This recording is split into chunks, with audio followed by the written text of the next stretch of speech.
Wieland, Part 2, by Charles Brockden Brown. Chapter 21. Such for some time was the course of my meditations. My weakness and my aversion to be pointed at as an object of surprise or compassion prevented me from going into public. I studiously avoided the visits of those who came to express their sympathy or gratify their curiosity. My uncle was my principal companion. Nothing more powerfully tended to console me than his conversation. With regard to Pleyel, my feelings seemed to have undergone a total revolution. It often happens that one passion supplants another. Late disasters had rent my heart, and now that the wound was in some degree closed, the love which I had cherished for this man seemed likewise to have vanished. Hitherto, indeed, I had had no cause for despair. I was innocent of that offense which had estranged him from my presence. I might reasonably expect that my innocence would at some time be irresistibly demonstrated, and his affection for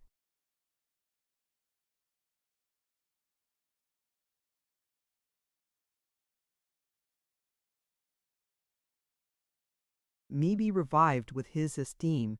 Now my aversion to be thought culpable by him continued, but was unattended with the same impatience.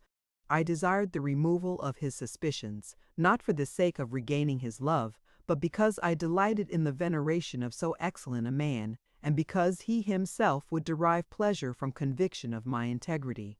My uncle had early informed me that Pleyel and he had seen each other since the return of the latter from Europe. Amidst the topics of their conversation, I discovered that Pleyel had carefully omitted the mention of those events which had drawn upon me so much abhorrence. I could not account for his silence on this subject. Perhaps time or some new discovery had altered or shaken his opinion.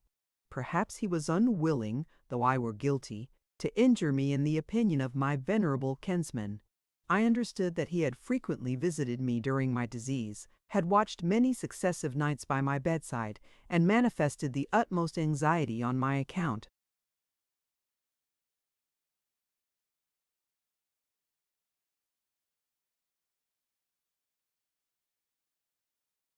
The journey which he was preparing to take at the termination of our last interview, the catastrophe of the ensuing night, induced him to delay. The motives of this journey I had till now totally mistaken. They were explained to me by my uncle, whose tale excited my astonishment without awakening my regret. In a different state of mind, it would have added unspeakably to my distress, but now it was more a source of pleasure than pain. This, perhaps, is not the least extraordinary of the facts contained in this narrative. It will excite less wonder when I add that my indifference was temporary, and that the lapse of a few days shewed me that my feelings were deadened for a time, rather than finally extinguished. Teresa de Stolper was alive. She had conceived the resolution of seeking her lover in America. To conceal her flight, she had caused the report of her death to be propagated. She put herself under the conduct of Bertrand, the faithful servant of Pleyel. The packet which the latter received from the hands of his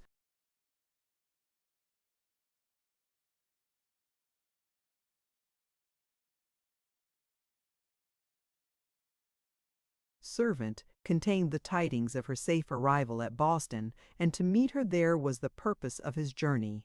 This discovery had set this man's character in a new light. I had mistaken the heroism of friendship for the frenzy of love.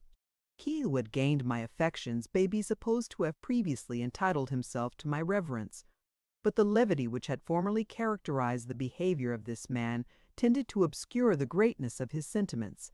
I did not fail to remark that since this lady was still alive, the voice in the temple which asserted her death must either have been intended to deceive or have been itself deceived. The latter supposition was inconsistent with the notion of a spiritual, and the former with that of a benevolent being. When my disease abated, Pleyel had forborne his visits, and had lately set out upon this journey. This amounted to a proof that my guilt was still believed by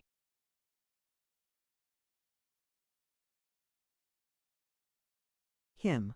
I was grieved for his errors, but trusted that my vindication would, sooner or later, be made.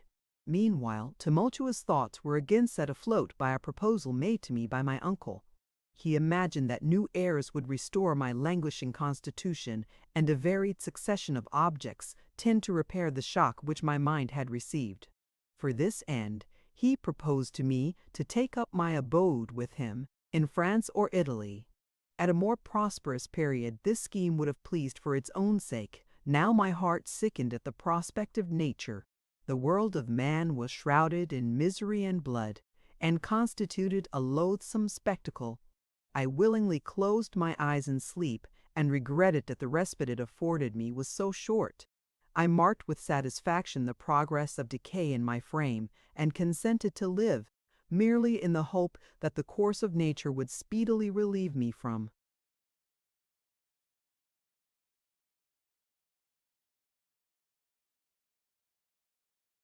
The burthen. Nevertheless, as he persisted in his scheme, I concurred in it merely because he was entitled to my gratitude, and because my refusal gave him pain. No sooner was he informed of my consent than he told me I must make immediate preparation to embark, as the ship in which he had engaged a passage would be ready to depart in 3 days. This expedition was unexpected. There was an impatience in his manner when he urged the necessity of dispatch that excited my surprise. When I questioned him as to the cause of this haste, he generally stated reasons which, at that time, I could not deny to be plausible, but which, on the review, appeared insufficient. I suspected that the true motives were concealed, and believed that these motives had some connection with my brother's destiny. I now recollected that the information respecting Wieland which had, from time to time, been imparted to me, was always accompanied with airs of reserve and mysteriousness. What had appeared sufficiently explicit at the time it was uttered, I now remembered to have been faltering and ambiguous.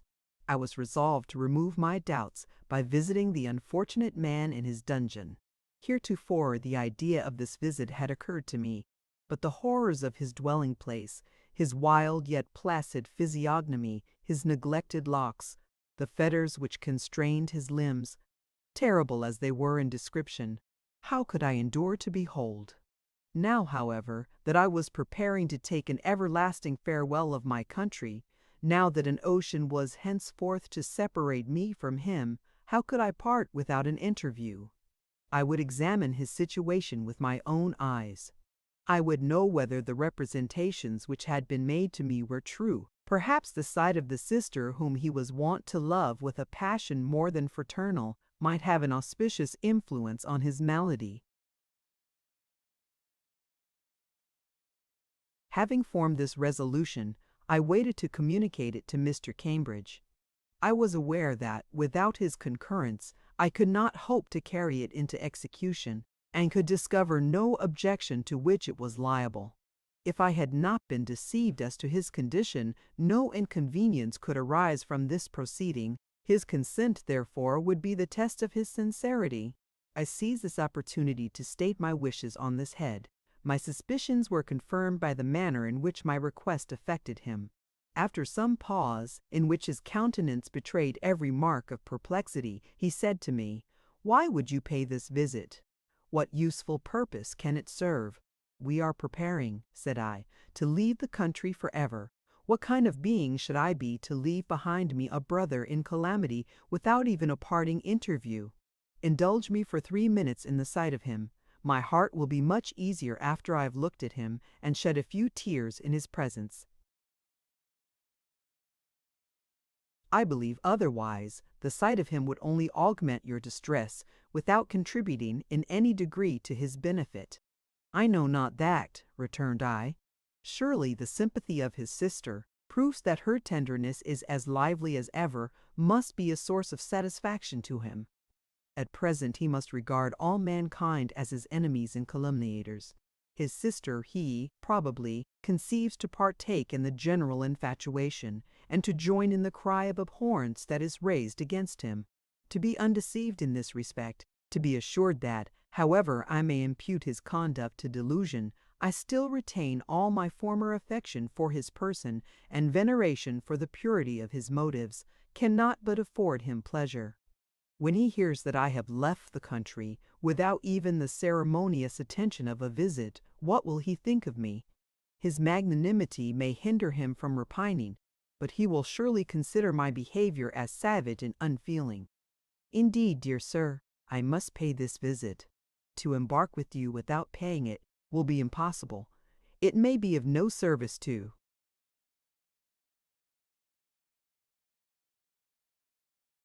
him, but will enable me to acquit myself of what I cannot but esteem a duty.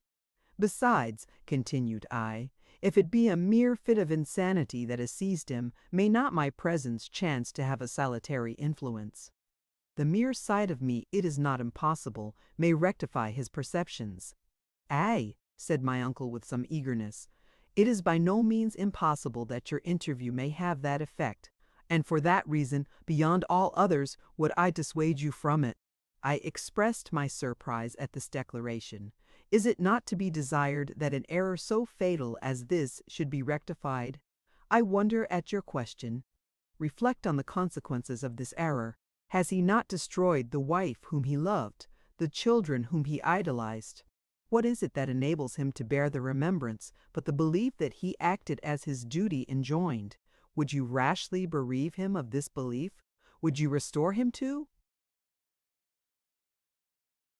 himself, and convince him that he was instigated to this dreadful outrage by a perversion of his organs, or a delusion from hell? Now his visions are joyous and elate. He conceives himself to have reached a loftier degree of virtue than any other human being. The merit of his sacrifice is only enhanced in the eyes of superior beings by the detestation that pursues him here and the sufferings to which he is condemned. The belief that even his sister has deserted him and gone over to his enemies adds to his sublimity of feelings and his confidence in divine approbation and future recompense. Let him be undeceived in this respect, and what floods of despair and of horror will overwhelm him? Instead of glowing approbation and serene hope, will he not hate and torture himself? Self-violence, or a frenzy far more savage and destructive than this, may be expected to succeed. I beseech you, therefore, to relinquish the scheme. If you calmly reflect upon it, you will discover that your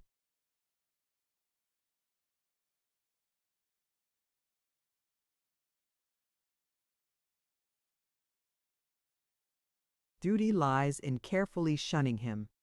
Mr. Cambridge's reasoning suggested views to my understanding that had not hitherto occurred.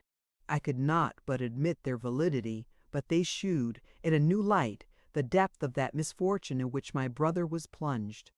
I was silent and irresolute. Presently I considered that whether Wieland was a maniac, a faithful servant of his God, the victim of hellish illusions, or the dupe of human imposture, was by no means certain. In this state of my mind, it became me to be silent during the visit that I projected. This visit should be brief. I should be satisfied merely to snatch a look at him. Admitting that a change in his opinions were not to be desired, there was no danger from the conduct which I should pursue that this change should be wrought. But I could not conquer my uncle's aversion to this scheme. Yet I persisted, and,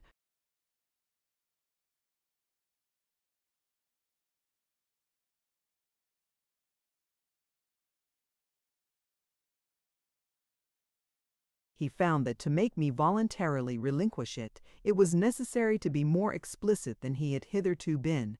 He took both my hands, and anxiously examining my countenance, as he spoke, "Clara," said he, "this visit must not be paid. We must hasten with the utmost expedition from this shore. It is folly to conceal the truth from you, and since it is only by disclosing the truth that you can be prevailed upon to lay aside this project, the truth shall be told. Oh, my dear girl," continued he with increasing energy in his accent, "your brother's frenzy is indeed stupendous and frightful. The soul that formerly actuated his frame has disappeared, the same form remains. But the wise and benevolent Wieland is no more. A fury that is rapacious of blood, that lifts his strength almost above that of mortals, that bends all his energies to the destruction of whatever was once dear to him, possesses him wholly. You must not enter his dungeon. his eyes will no sooner be fixed upon you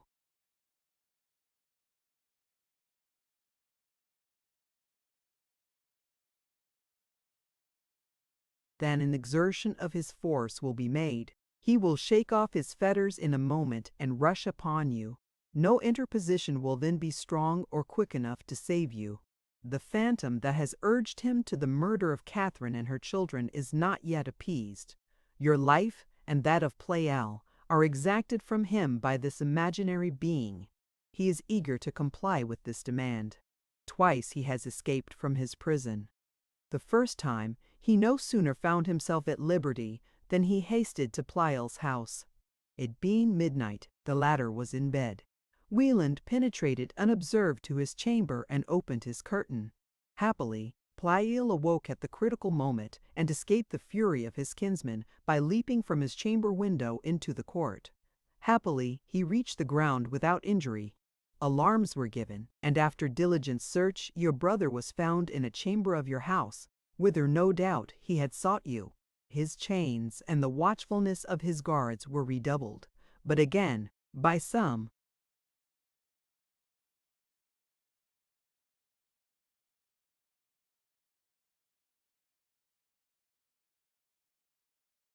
miracle, he restored himself to liberty.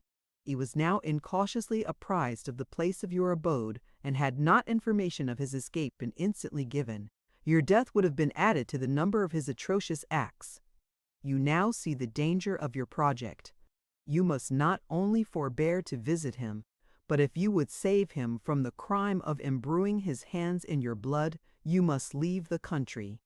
There is no hope that his malady will end, but with his life, and no precaution will ensure your safety, but that of placing the ocean between you. I confess I came over with an intention to reside among you, but these disasters have changed my views. Your own safety and my happiness require that you should accompany me in my return, and I entreat you to give your cheerful concurrence to this measure.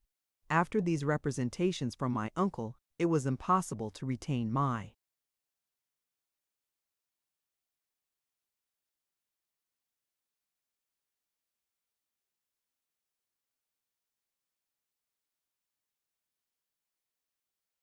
purpose. I readily consented to seclude myself from Wieland's presence. I likewise acquiesced in the proposal to go to Europe, not that I ever expected to arrive there, but because, since my principles forbade me to assail my own life, change had some tendency to make supportable the few days which disease should spare to me. What a tale had thus been unfolded! I was hunted to death, not by one whom my misconduct had exasperated, who was conscious of illicit motives, and who sought his end by circumvention and surprise, but by one who deemed himself commissioned for this act by heaven, who regarded this career of horror as the last refinement of virtue, whose implacability was proportioned to the reverence and love which he felt for me, and who was inaccessible to the fear of punishment and ignominy. In vain should I endeavor to stay his hand by urging the claims of a sister, or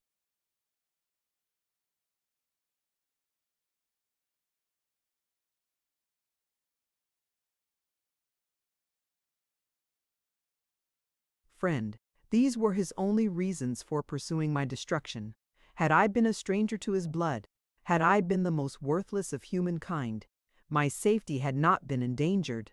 Surely, said I, my fate is without example. The frenzy which is charged upon my brother must belong to myself. My foe is manacled and guarded, but I derive no security from these restraints.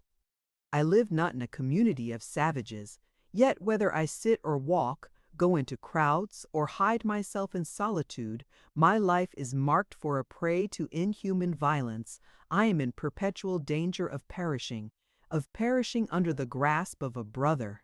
I recollected the omens of this destiny. I remembered the gulf to which my brother's invitation had conducted me. I remembered that, when on the brink of danger, the author of my peril was depicted by my fears in his form. Thus realized were the creatures of prophetic sleep and of wakeful terror.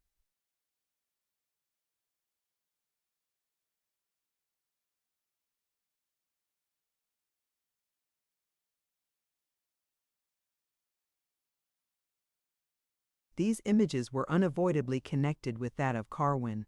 In this paroxysm of distress, my attention fastened on him as the grand deceiver, the author of this black conspiracy, the intelligence that governed in this storm.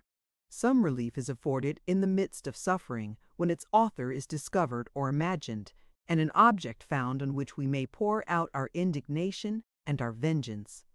I ran over the events that had taken place since the origin of our intercourse with him, and reflected on the tenor of that description which was received from Ludlowy. Mixed up with notions of supernatural agency were the vehement suspicions which I entertained that Carwin was the enemy whose machinations had destroyed us. I thirsted for knowledge and for vengeance. I regarded my hasty departure with reluctance, since it would remove me from the means by which this knowledge might be obtained and this vengeance gratified. This departure was to take place.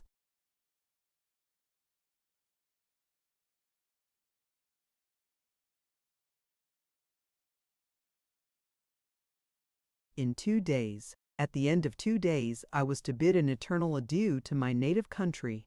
Should I not pay a parting visit to the scene of these disasters? Should I not bedew with my tears the graves of my sister and her children? Should I not explore their desolate habitation and gather from the sight of its walls and furniture food for my eternal melancholy? This suggestion was succeeded by a secret shuddering.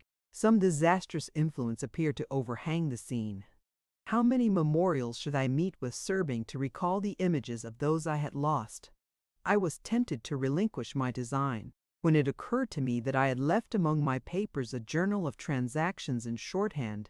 I was employed in this manuscript on that night when Pleyel's incautious curiosity tempted him to look over my shoulder. I was then recording my adventure in the Rexus, an imperfect sight of which led him into such fatal errors.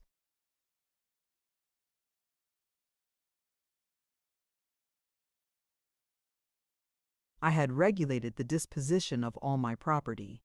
This manuscript, however, which contained the most secret transactions of my life, I was desirous of destroying.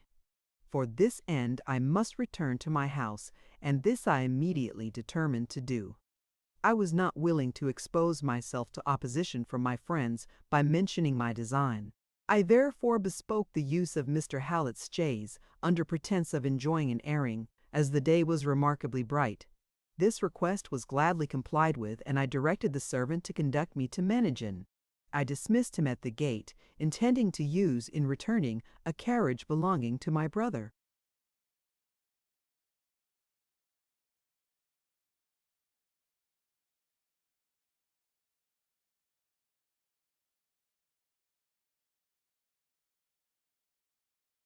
Chapter 22. The inhabitants of the hut received me with a mixture of joy and surprise. Their homely welcome and their artless sympathy were grateful to my feelings. In the midst of their inquiries as to my health, they avoided allusions to the source of my malady. They were honest creatures, and I loved them well. I participated in the tears which they shed when I mentioned to them my speedy departure for Europe and promised to acquaint them with my welfare during my long absence. They expressed great surprise when I informed them of my intention to visit my cottage. Alarm and foreboding overspread their features, and they attempted to dissuade me from visiting an house which they firmly believed to be haunted by 1,000 ghastly apparitions. These apprehensions, however, had no power over my conduct. I took an irregular path which led me to my own house. All was vacant and forlorn. A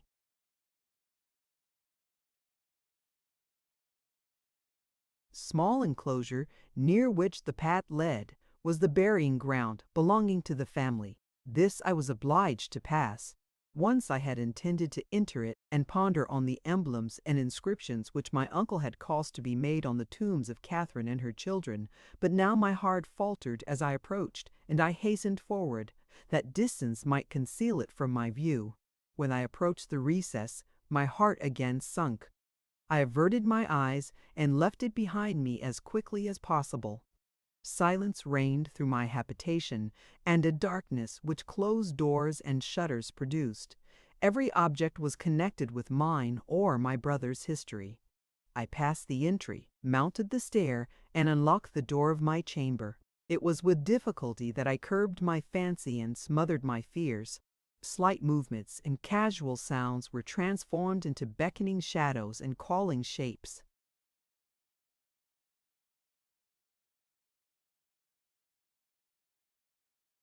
I proceeded to the closet. I opened and looked round it with fearfulness. All things were in their accustomed order. I sought and found the manuscript where I was used to deposit it. This being secured, there was nothing to detain me, yet I stood and contemplated a while the furniture and walls of my chamber. I remembered how long this apartment had been a sweet and tranquil asylum. I compared its former state with its present dreariness, and reflected that I now beheld it for the last time. Here it was that the incomprehensible behavior of Carwin was witnessed. This the stage on which that enemy of man shewed himself for a moment unmasked. Here the menaces of murder were wafted to my ear, and here these menaces were executed. These thoughts had a tendency to take from me my self-command. My feeble limbs refused to support me, and I sunk upon a chair, incoherent and half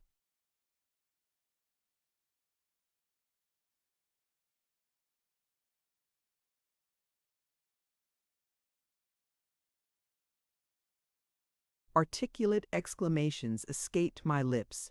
The name of Carwin was uttered, and eternal woes, woes like that which his malice had entailed upon us, were heaped upon him. I invoked all-seeing heaven to drag to light and to punish this betrayer, and accused its providence for having thus long delayed the retribution that was due to so enormous a guilt. I have said that the window shutters were closed. A feeble light, however, found entrance through the crevices. A small window illuminated the closet, and the door being closed, a dim ray streamed through the keyhole. A kind of twilight was thus created, sufficient for the purposes of vision, but at the same time involving all minuter objects in obscurity. This darkness suited the color of my thoughts. I sickened at the remembrance of the past. The prospect of the future excited my loathing. I muttered in a low voice, "Why should I live longer? Why should I drag a miserable being? All for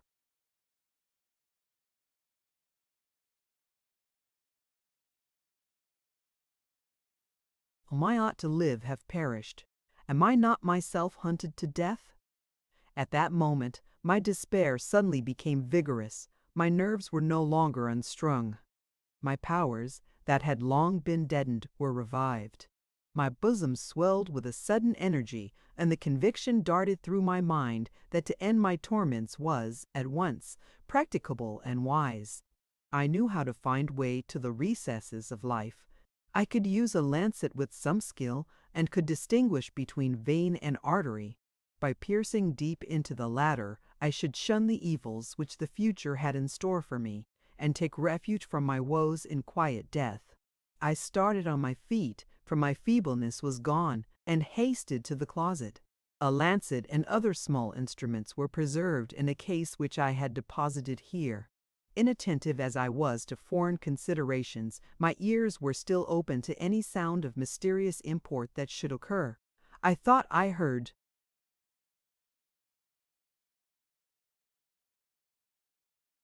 step in the entry. My purpose was suspended, and I cast an eager glance at my chamber door, which was open. No one appeared, unless the shadow which I discerned upon the floor was the outline of a man. If it were, I was authorized to suspect that someone was posted close to the entrance, who possibly had overheard my exclamations. My teeth chattered, and a wild confusion took place of my momentary calm. Thus it was when a terrific visage had disclosed itself on a former night. Thus it was when the evil destiny of Wieland assumed the lineaments of something human. What horrid apparition was preparing to blast my sight? Still I listened and gazed. Not long, for the shadow moved. A foot, unshapely and huge, was thrust forward. A form advanced from its concealment and stalked into the room. It was Carwin. While I had breath, I shrieked. While I had power over my muscles, I motioned with my hand that he should vanish. My exertions,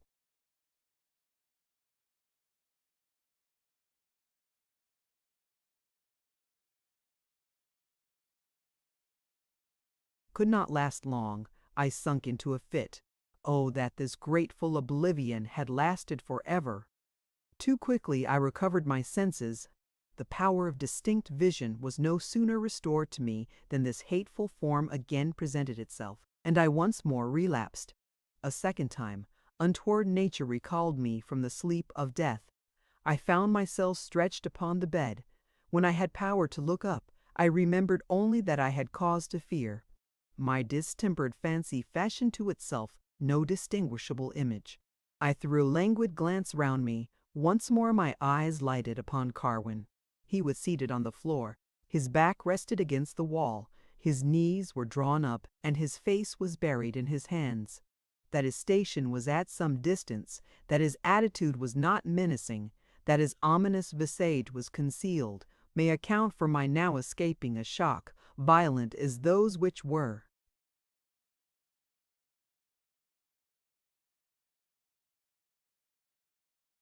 Past. I withdrew my eyes, but was not again deserted by my senses. On perceiving that I had recovered my sensibility, he lifted his head. This motion attracted my attention. His countenance was mild, but sorrow and astonishment sat upon his features. I averted my eyes and feebly exclaimed, "Oh, fly, fly far and forever! I cannot behold you and live." He did not rise upon his feet, but clasped his hands and said in a tone of deprecation, "I will fly. I am become a fiend, the sight of whom destroys. Yet tell me my offense. You have linked curses with my name. You ascribe to me a malice monstrous and infernal. I look around. All is loneliness and desert. This house and your brother's are solitary and dismantled. You die away at the sight of me.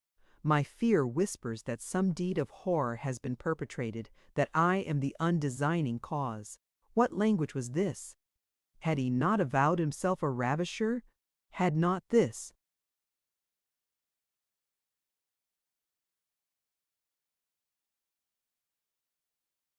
chamber witnessed his atrocious purposes? I besought him with new vehemence to go. He lifted his eyes. Great heaven, what have I done? I think I know the extent of my offenses. I have acted, but my actions have possibly effected more than I designed. This fear has brought me back from my retreat. I come to repair the evil of which my rashness was the cause, and to prevent more evil. I come to confess my errors. Wretch! I cried when my suffocating emotions would permit me to speak. The ghosts of my sister and her children, do they not rise to accuse thee? Who was it that blasted the intellects of Wieland? Who was it that urged him to fury and guided him to murder? Who but thou and the devil, with whom thou art confederated? At these words a new spirit pervaded his countenance. His eyes once more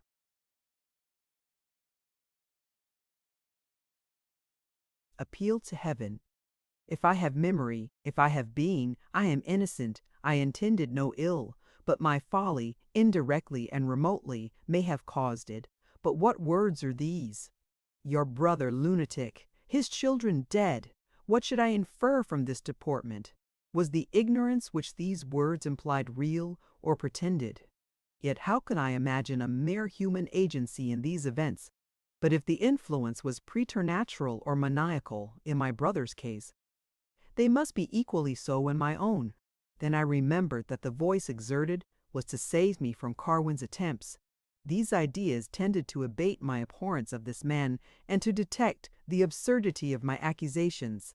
Alas, said I have no one to accuse. Leave me to my fate. Fly from a scene stained with cruelty, devoted to despair. Carwin stood for a time musing and mournful. At length he said, "What has happened? I came to expiate my crimes. Let me know them in their full extent. I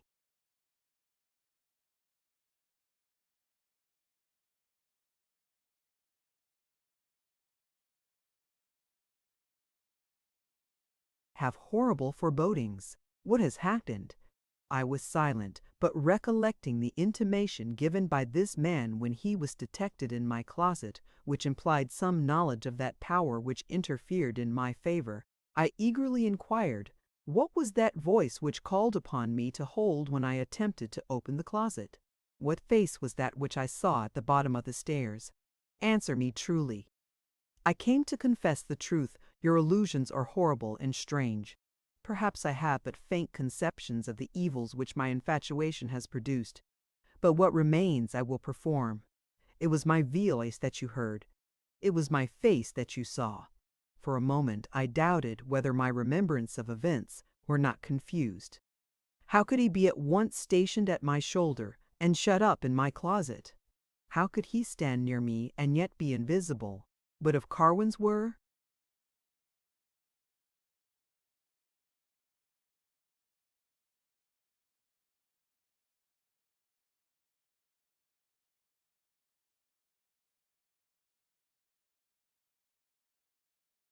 The thrilling voice and the fiery visage which I had heard and seen.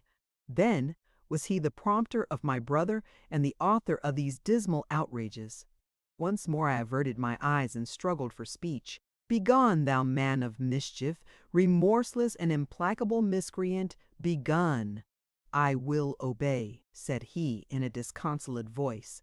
Yet, wretch as I am I unworthy to repair the evils that I have committed? I came as a repented criminal. It is you whom I have injured, and at your bar am I willing to appear and confess and expiate my crimes. I have deceived you. I have sported with your terrors. I have plotted to destroy your reputation.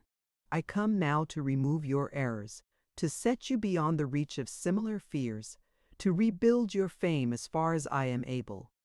This is the amount of my guilt, and this the fruit of my remorse. Will you not hear me? Listen to my confession, and then denounce punishment. All I ask is a patient audience.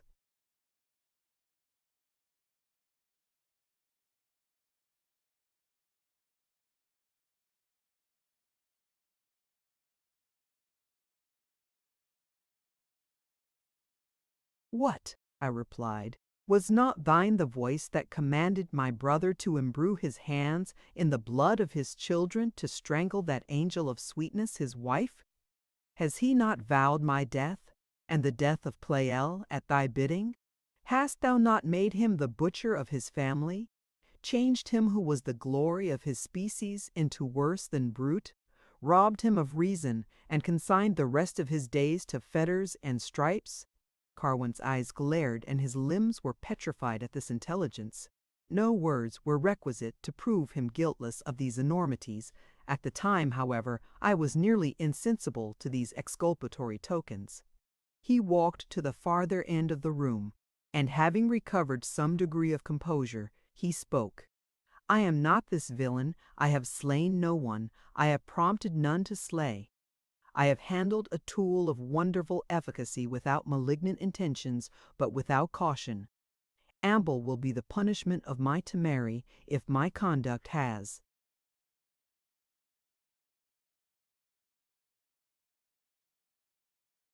contributed to this evil.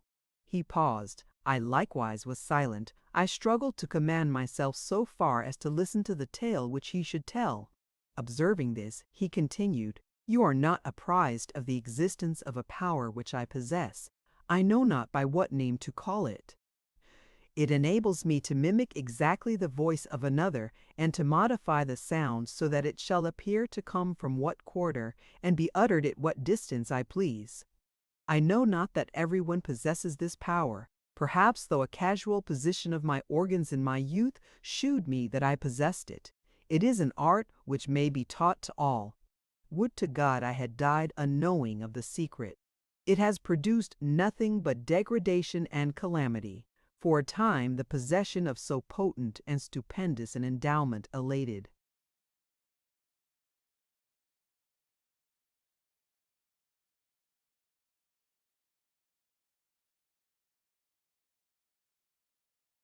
me with pride. Unfortified by principle, subjected to poverty, stimulated by headlong passions, I made this powerful engine subservient to the supply of my wants and the gratification of my vanity.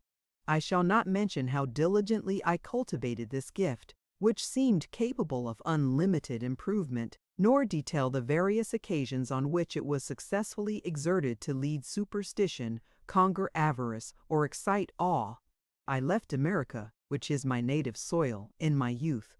I have been engaged in various scenes of life in which my peculiar talent has been exercised with more or less success. I was finally betrayed by one who called himself my friend into acts which cannot be justified, though they are susceptible of apology. The perfidy of this man compelled me to withdraw from Europe. I returned to my native country, uncertain whether silence and obscurity would save me from his malice. I resided in the purlieus of the city. I put on the garb and assumed the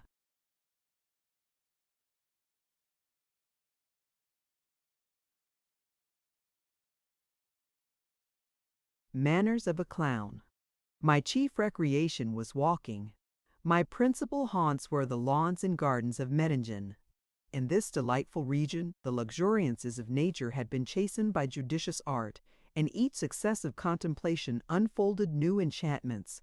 I was studious of seclusion, I was satiated with the intercourse of mankind, and discretion required me to shun their intercourse. For these reasons I long avoided the observation of your family, and chiefly visited these precincts at night. I was never weary of admiring the position and ornaments of the temple. Many a night have I passed under its roof revolving no pleasing meditations. When, in my frequent rambles, I perceived this apartment was occupied, I gave a different direction to my steps. One evening, when a shower had just passed, judging by the silence that no one was within, I ascended to this building.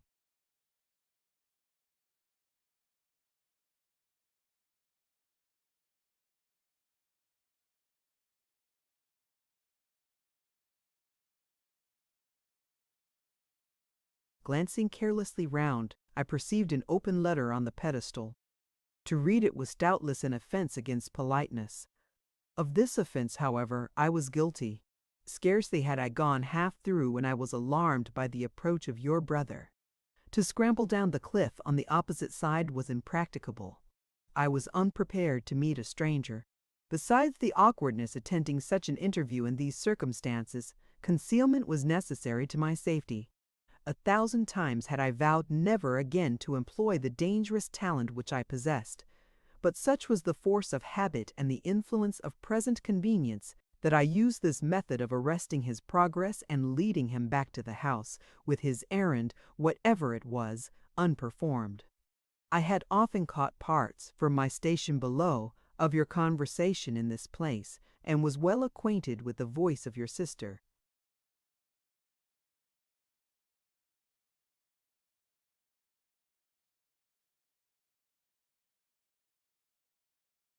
Some weeks after this I was again quietly seated in this recess. The lateness of the hour secured me, as I thought, from all interruption. In this, however, I was mistaken, for Wieland and Pleyel, as I judged by their voices, earnest in dispute, ascended the hill. I was not sensible that any inconvenience could possibly have flowed from my former exertion, yet it was followed with compunction, because it was a deviation from a path which I had assigned to myself. Now my aversion to this means of escape was enforced by an unauthorized curiosity, and by the knowledge of a bushy hollow on the edge of the hill, where I should be safe from discovery. Into this hollow I thrust myself. The propriety of removal to Europe was the question eagerly discussed. Plough intimated that his anxiety to go was augmented by the silence of Teresa de Stolberg. The temptation to interfere in this dispute was irresistible. In vain I contended with inveterate habits. I disguised to myself the impropriety of my conduct by recollecting the benefits which it might produce. Pleyel's proposal was unwise, yet it was enforced with plausible arguments and indefatigable zeal. Your brother might be puzzled and wearied, but could not be convinced. I conceived that to terminate the controversy in favor of the latter was conferring a benefit on all parties. For this end I profited by an opening in the conversation and assured them of Catherine's irreconcilable aversion to the scheme, and of the death of the Saxon baroness. The latter event was merely a conjecture, but rendered extremely probable by Pleyel's representations. My purpose, you need not be told, was effected. My passion for mystery, and a species of imposture, which I deemed harmless, was thus awakened afresh. This second lapse into error made my recovery more difficult. I cannot convey to you an adequate idea of the kind of gratification which I derived from these exploits, yet I meditated nothing. My views were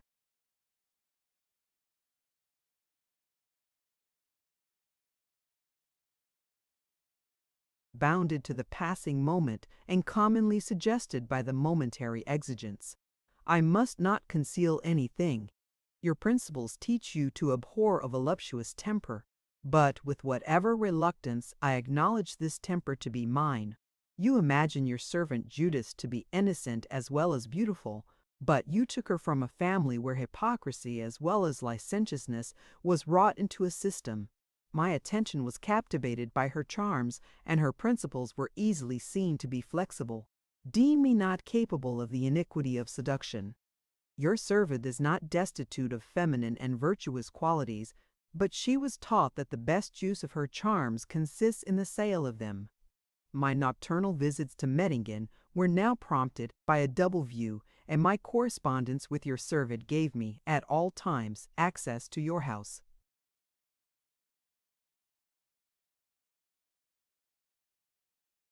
The second night after our interview, so brief and so little foreseen by either of us, some demon of mischief seized me. According to my companion's report, your perfections were little less than divine. Her uncouth but copious narratives converted you into an object of worship.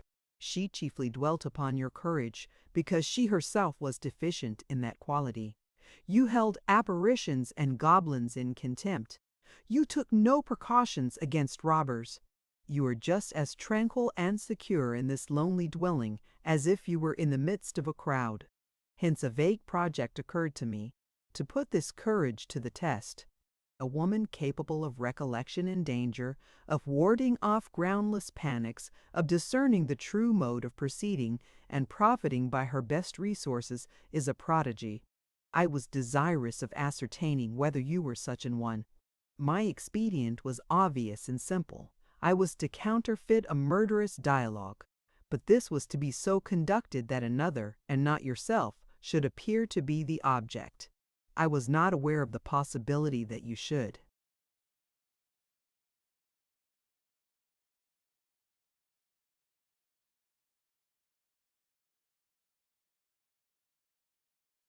Appropriate these menaces to yourself. Had you been still and listened, you would have heard the struggles and prayers of the victim, who would likewise have appeared to be shut up in the closet, and whose voice would have been Judas. This scene would have been an appeal to your compassion, and the proof of cowardice or courage which I expected from you would have been your remaining inactive in your bed, or your entering the closet with a view to assist the sufferer. Some instances which Judith related of your fearlessness and promptitude made me adopt the latter supposition with some degree of confidence. By the girl's direction I found a ladder and mounted to your closet window. This is scarcely large enough to admit the head, but it answered my purpose too well. I cannot express my confusion and surprise at your abrupt and precipitate.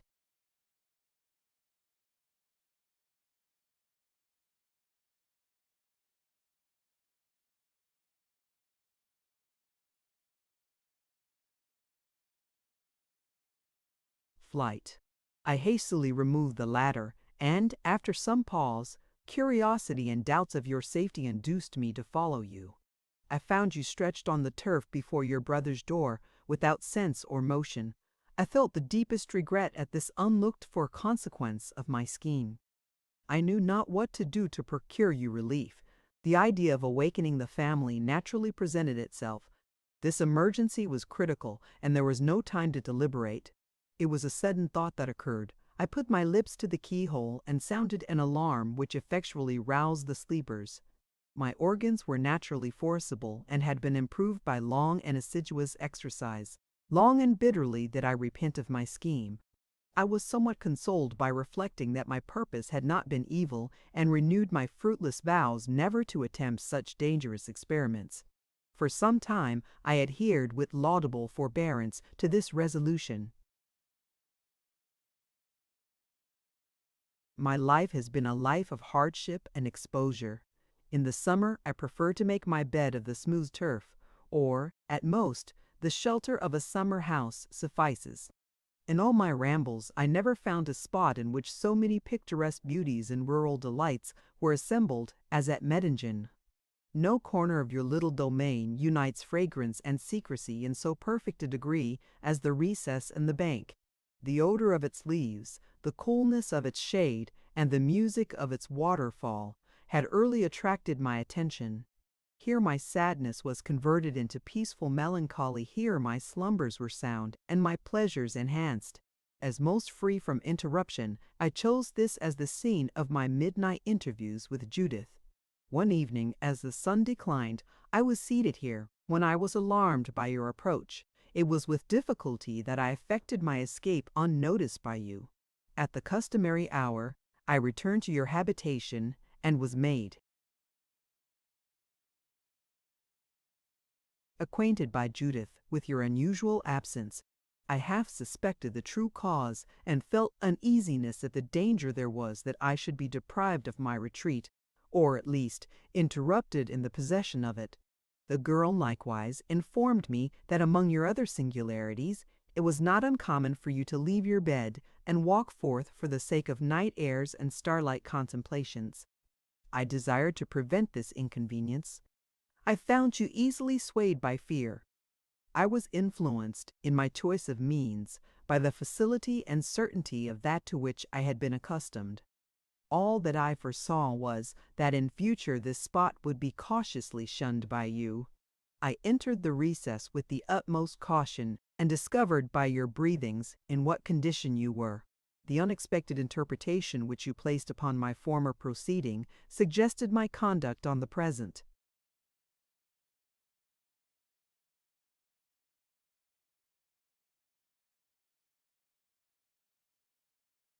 Occasion. The mode in which heaven is said by the poet to interfere for the prevention of crimes was somewhat analogous to my province, and never failed to occur to me at seasons like this. It was requisite to break your slumbers, and for this end I uttered the powerful monosyllable, "Hold, hold." My purpose was not prescribed by duty, yet surely it was far from being atrocious and inexpiable. To effect it, I uttered what was false, but it was well suited to my purpose. Nothing less was intended than to injure you. Nay, the evil resulting from my former act was partly removed by assuring you that in all places but this you were safe. Biloquilum, or ventrilocution, sound is varied according to the variations of direction and distance. The art of the ventriloquist consists in modifying his voice according to all these variations without changing his place. See the work of the Abbé de la Chapelle, in which are accurately recorded the performances of one of these artists, and some ingenious, though unsatisfactory, speculations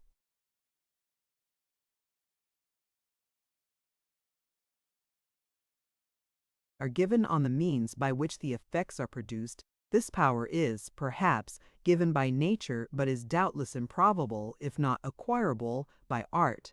It may, possibly, consist in an unusual flexibility or exertion of the bottom of the tongue and the uvula. That speech is producible by these alone must be granted, since anatomists mention 2 instances of persons speaking without a tongue.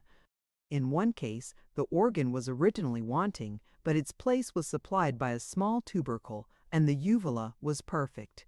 In the other, the tongue was destroyed by disease, but probably a small part of it remained. This power is difficult to explain, but the fact is undeniable.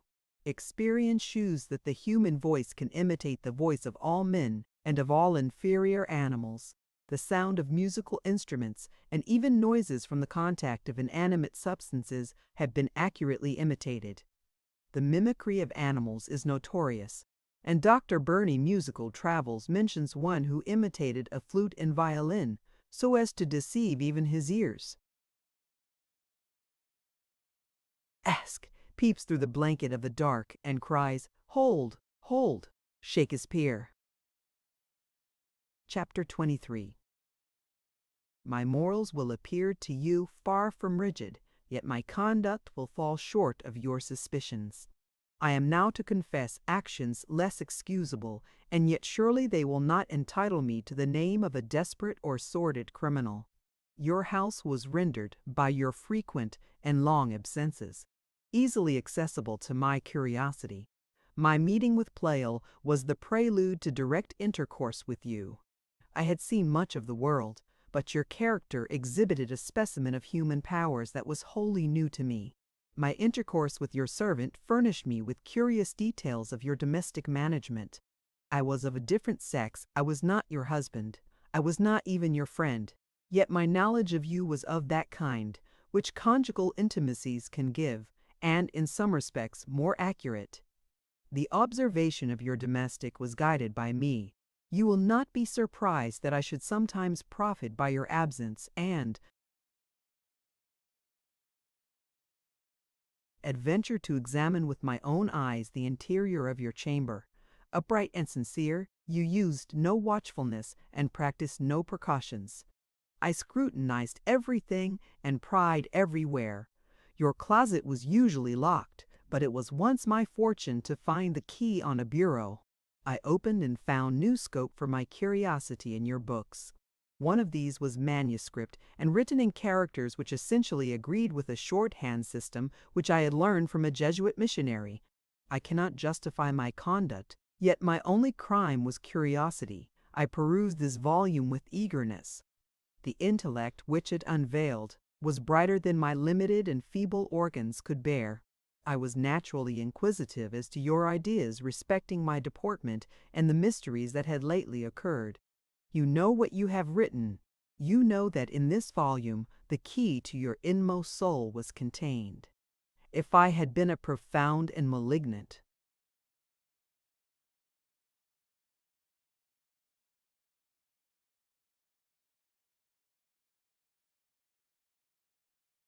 impostor, what plenteous materials were thus furnished me of stratagems and plots. The coincidence of your dream in the summer house with my exclamation was truly wonderful. The voice which warned you to forbear was doubtless mine, but mixed by a common process of the fancy with the train of visionary incidents, I saw in a stronger light than ever the dangerousness of that instrument which I employed, and renewed my resolutions to abstain from the use of it in future. But I was destined perpetually to violate my resolutions. By some perverse fate, I was led into circumstances in which the exertion of my powers was the sole or the best means of escape. On that memorable night on which our last interview took place, I came as usual to Mettingen. I was apprised of your engagement at your brother's, from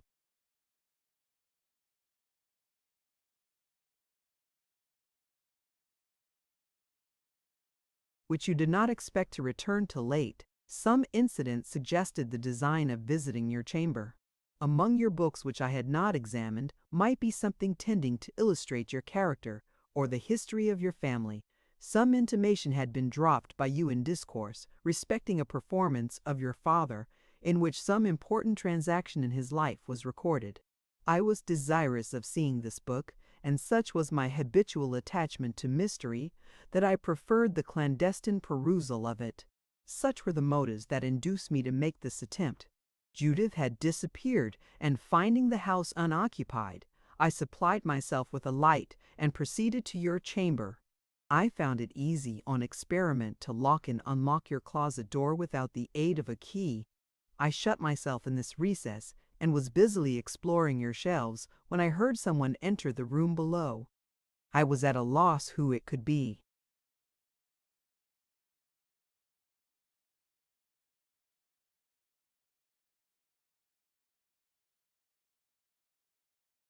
Whether you or your servant. Doubtful, however, as I was, I conceived it prudent to extinguish the light. Scarcely was this done when someone entered the chamber. The footsteps were easily distinguished to be yours. My situation was now full of danger and perplexity. For some time I cherished the hope that you would leave the room so long as to afford me an opportunity of escaping. As the hours passed, this hope gradually deserted me. It was plain that you had retired for the night. I knew not how soon you might find occasion to enter the closet. I was alive to all the horrors of detection, and ruminated without ceasing on the behavior which it would be proper, in case of detection, to adopt. I was unable to discover any consistent method of accounting for my being thus immured. It occurred to me that I might withdraw you from your chamber for a few minutes by counterfeiting a voice from without, some message from your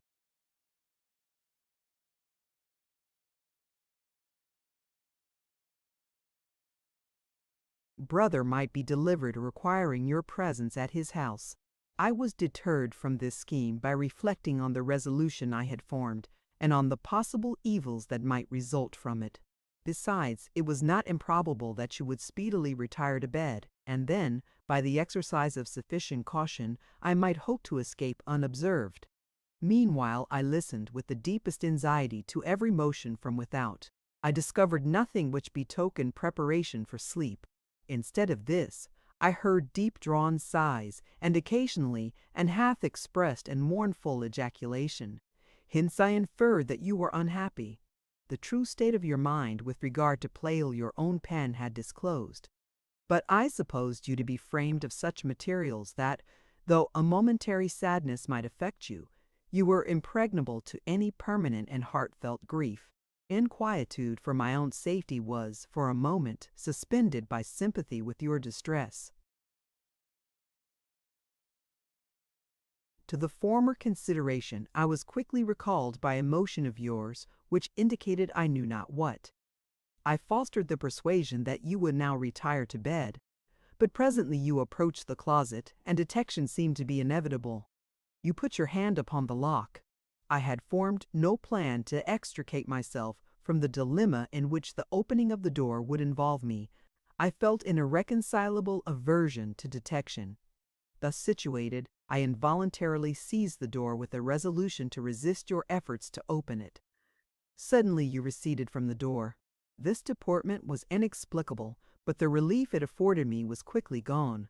You returned, and I once more was thrown into perplexity. The expedient that suggested itself was precipitate and inartificial.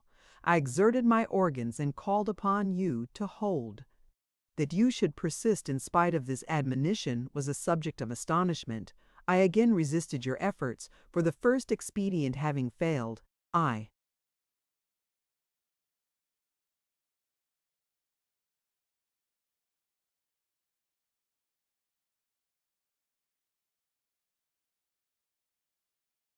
knew not what other to resort to.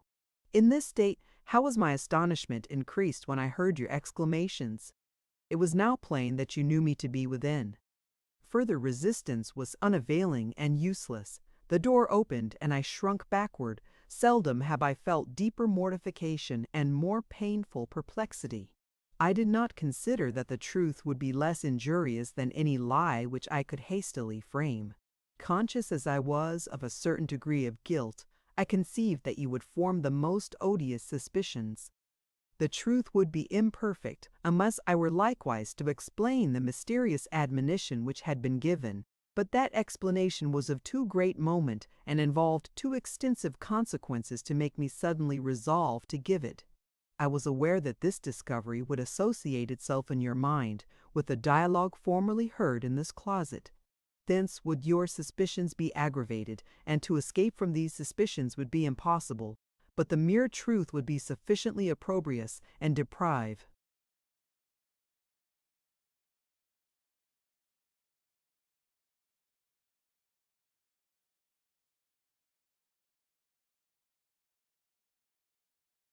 me forever of your good opinion. Thus was I rendered desperate, and my mind rapidly passed to the contemplation of the use that might be made of previous events. Some good genius would appear to you to have interposed to save you from injury intended by me. Why, I said, since I must sink in her opinion, should I not cherish this belief?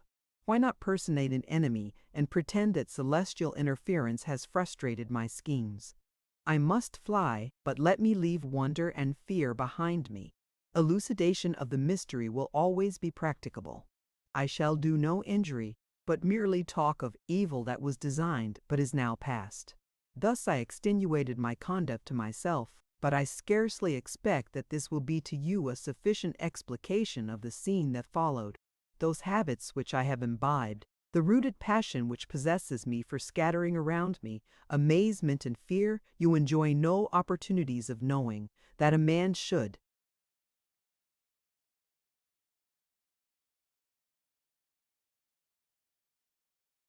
Wantonly impute to himself the most flagitious designs, will hardly be credited, even though you reflect that my reputation was already, by my own folly, irretrievably ruined, and that it was always in my power to communicate the truth and rectify the mistake.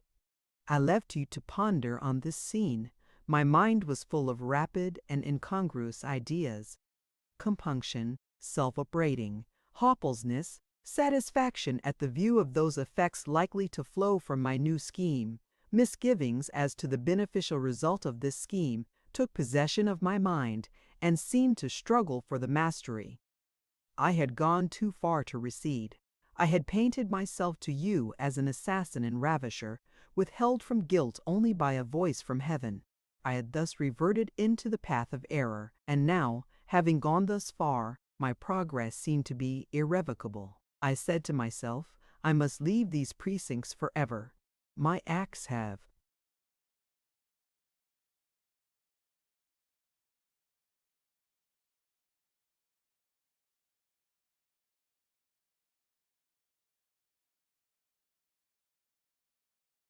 blasted my fame in the eyes of the Wielands. For the sake of creating a mysterious dread, I have made myself a villain. I may complete this mysterious plan by some new imposture, but I cannot aggravate my supposed guilt. My resolution was formed, and I was swiftly ruminating on the means for executing it, when Pleyel appeared in sight. This incident decided my conduct. It was plain that Pleyel was a devoted lover, but he was, at the same time, a man of cold resolves and exquisite sagacity. To deceive him would be the sweetest triumph I had ever enjoyed. The deception would be momentary, but it would likewise be complete. That his delusion would so soon be rectified was a recommendation to my scheme, for I esteemed him too much to desire to entail upon him lasting agonies. I had no time to reflect further, for he proceeded with a quick step towards the house. I was hurried onward involuntarily and by a mechanical impulse. I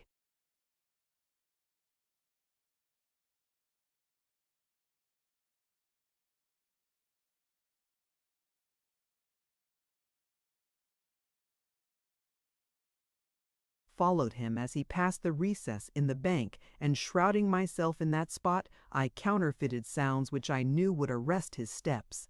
He stopped, turned, listened, approached, and overheard a dialogue whose purpose was to vanquish his belief in a point where his belief was most difficult to vanquish. I exerted all my powers to imitate your voice, your general sentiments, and your language.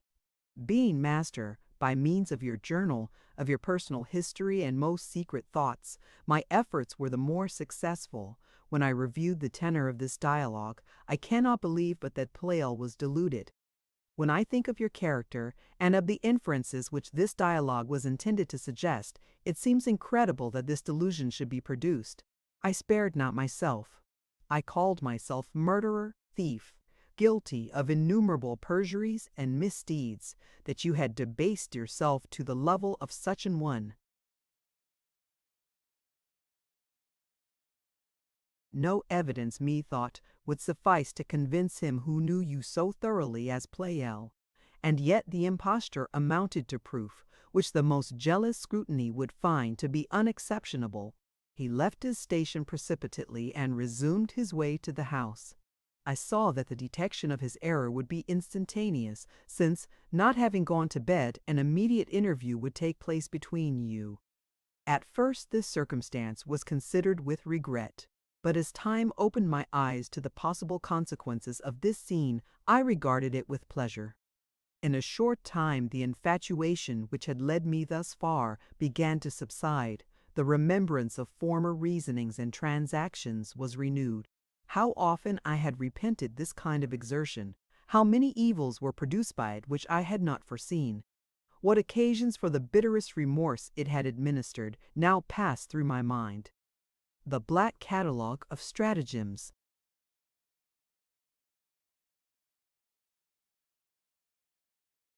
was now increased. I had inspired you with the most vehement terrors. I had filled your mind with faith in shadows and confidence in dreams. I had depraved the imagination of Pleyel. I had exhibited you to his understanding as devoted to brutal gratifications and consummate in hypocrisy.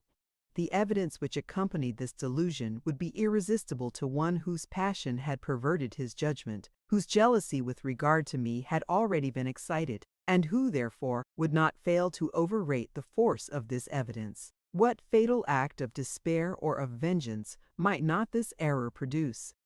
With regard to myself, I had acted with a frenzy that surpassed belief. I had warred against my peace and my fame. I had banished myself from the fellowship of vigorous and pure minds. I was self-expelled from a scene which the munificence of nature had adorned with unrivaled beauties, and from haunts in which all the muses and humanities had taken refuge.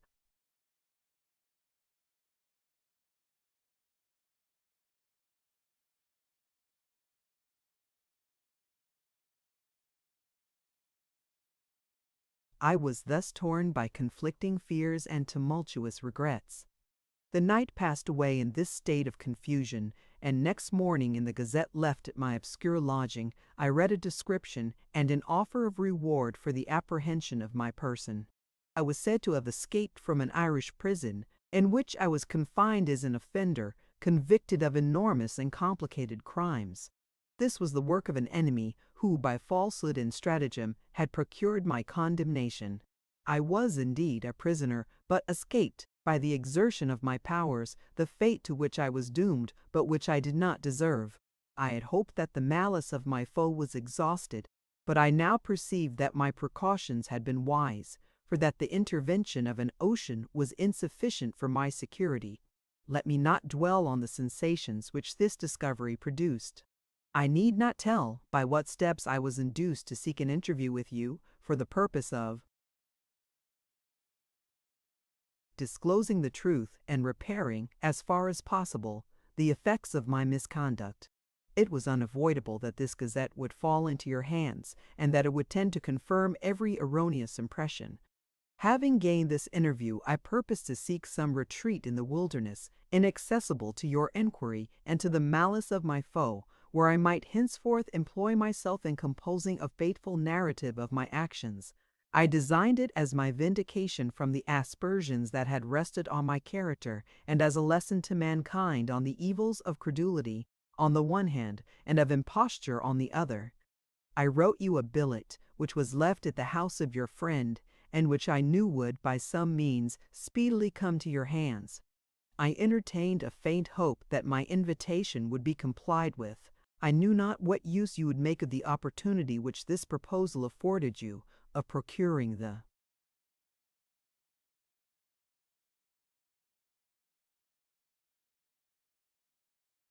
seizure of my person, but this fate I was determined to avoid, and I had no doubt but due circumspection and the exercise of the faculty which I possessed would enable me to avoid it. I lurked through the day in the neighborhood of Mettingen. I approached your habitation at the appointed hour. I entered it in silence by a trap door which led into the cellar. This had formerly been bolted on the inside, but Judith had, at an early period in our intercourse, removed this impediment. I ascended to the first floor, but met with no one, nor anything that indicated the presence of a human being. I crept softly upstairs, and at length perceived your chamber door to be opened, and a light to be within. It was of moment to discover by whom this light was accompanied. I was sensible of the inconveniencies to which my being discovered at your chamber door by anyone within would subject me. I therefore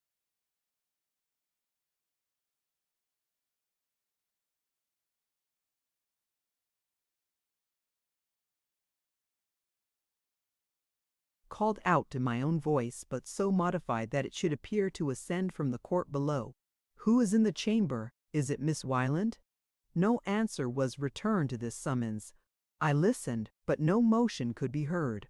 After a pause, I repeated my call, but no less ineffectually. I now approached nearer the door and adventured to look in. A light stood on the table, but nothing human was discernible. I entered cautiously, but all was solitude and stillness. I knew not what to conclude. If the house were inhabited, my call would have been noticed. Yet some suspicion insinuated itself that silence was studiously kept by persons who intended to surprise me. My approach had been wary, and the silence that ensued my call had likewise preceded it, a circumstance that tended to dissipate my fears.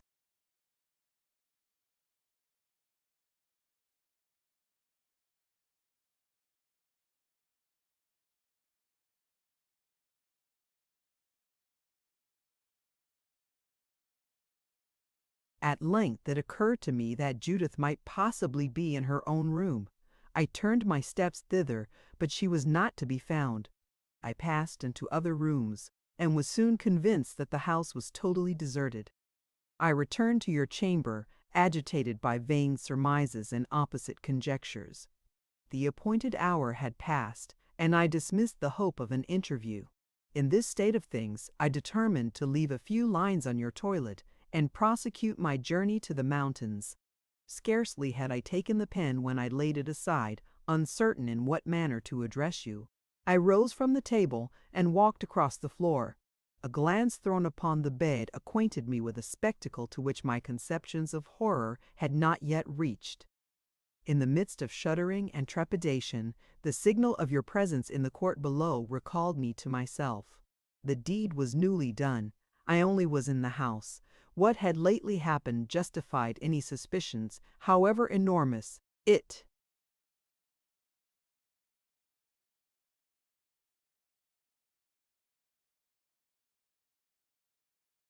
was plain that this catastrophe was unknown to you. I thought upon the wild commotion which the discovery would awaken in your breast.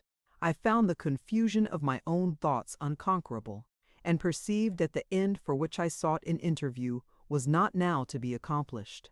In this state of things it was likewise expedient to conceal my being within. I put out the light and hurried downstairs.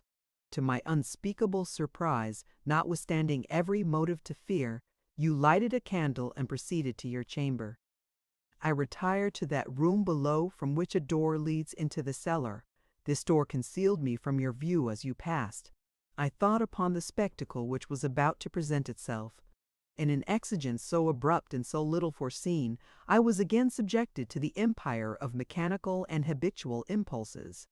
I dreaded the effects which this shocking exhibition, bursting on your unprepared senses,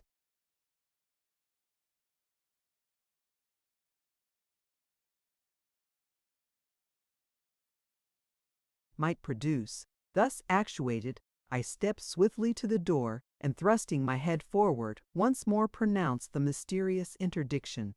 At that moment, by some untoward fate, your eyes were cast back, and you saw me in the very act of utterance. I fled through the darksome avenue at which I entered, covered with the shame of this detection. With diligence, stimulated by 1,000 ineffable emotions, I pursued my intended journey. I have a brother whose farm is situated in the bosom of a fertile desert near the sources of the Lehe, and thither I now repaired.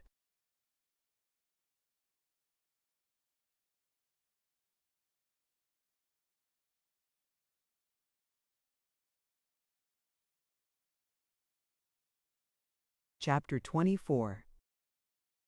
Deeply did I ruminate on the occurrences that had just passed. Nothing excited my wonder so much as the means by which you discovered my being in the closet. This discovery appeared to be made at the moment when you attempted to open it. How could you have otherwise remained so long in the chamber, apparently fearless and tranquil? And yet, having made this discovery, how could you persist in dragging me forth, persist in defiance of an interdiction so emphatical and solemn? But your sister's death was an event detestable and ominous. She had been the victim of the most dreadful species of assassination.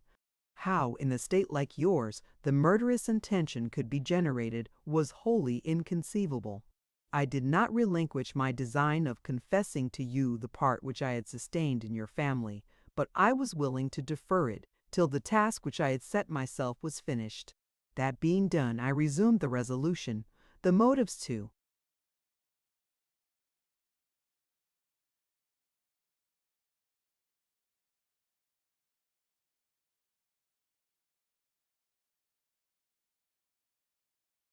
Incite me to this continually acquired force.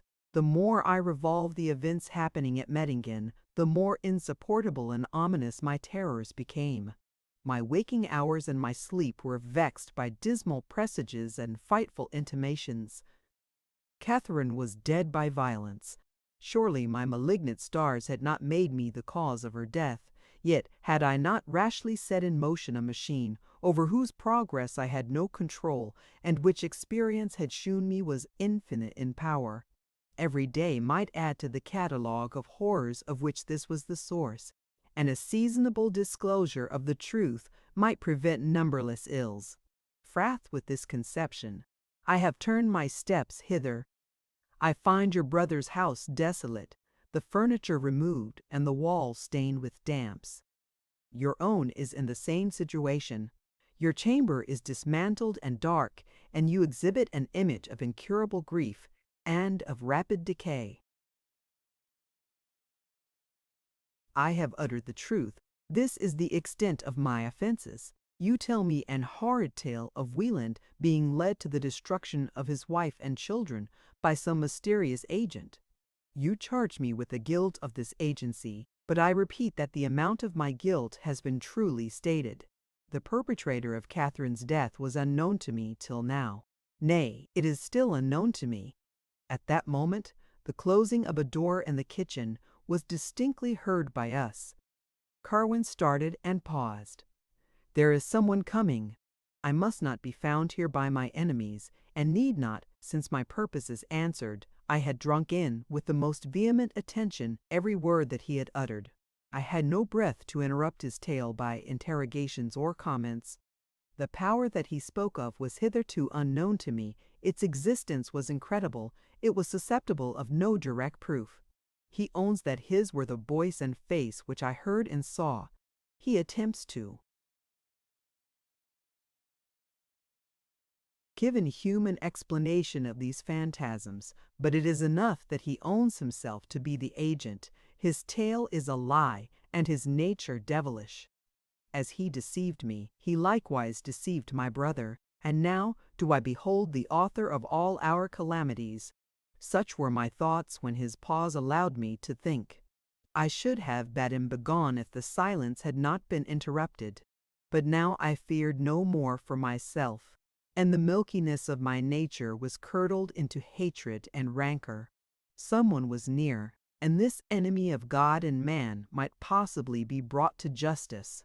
I reflected not that the preternatural power which he had hitherto exerted would avail to rescue him from any toils in which his feet might be entangled. Meanwhile, looks, and not words of menace and abhorrence, were all that I could bestow. He did not depart. He seemed dubious, whether by passing out of the house or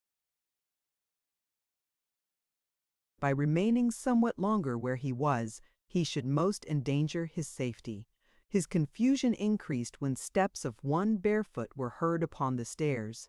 He threw anxious glances sometimes at the closet, sometimes at the window, and sometimes at the chamber door, yet he was detained by some inexplicable fascination. He stood as if rooted to the spot. As to me, my soul was bursting with detestation and revenge. I had no room for surmises and fears respecting him that approached. It was doubtless a human being, and would befriend me so far as to aid me in arresting this offender. The stranger quickly entered the room. My eyes and the eyes of Corwin were, at the same moment, darted upon him. A second glance was not needed to inform us who he was. His locks were tangled, and fell confusedly over his forehead and ears. His shirt was of coarse stuff, and open at the neck and breast. His coat was once of bright and fine texture, but now torn and tarnished with dust. His feet,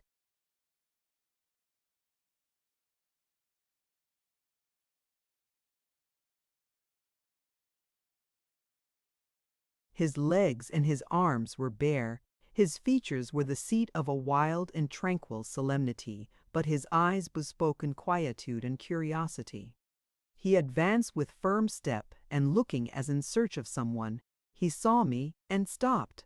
He bent his sight on the floor, and clenching his hands, appeared suddenly absorbed in meditation. Such were the figure and deportment of Wieland. Such, in his fallen state, were the aspect and guise of my brother.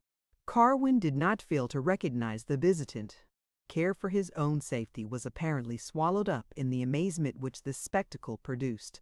His station was conspicuous, and he could not have escaped the roving glances of Wieland. Yet the latter seemed totally unconscious of his presence. Grief at this scene of ruin and blast was at first the only sentiment of which I was conscious. A fearful stillness ensued. At length, Wieland, lifting his hands, which were locked in each other, to his breast, exclaimed, "Father, I thank thee."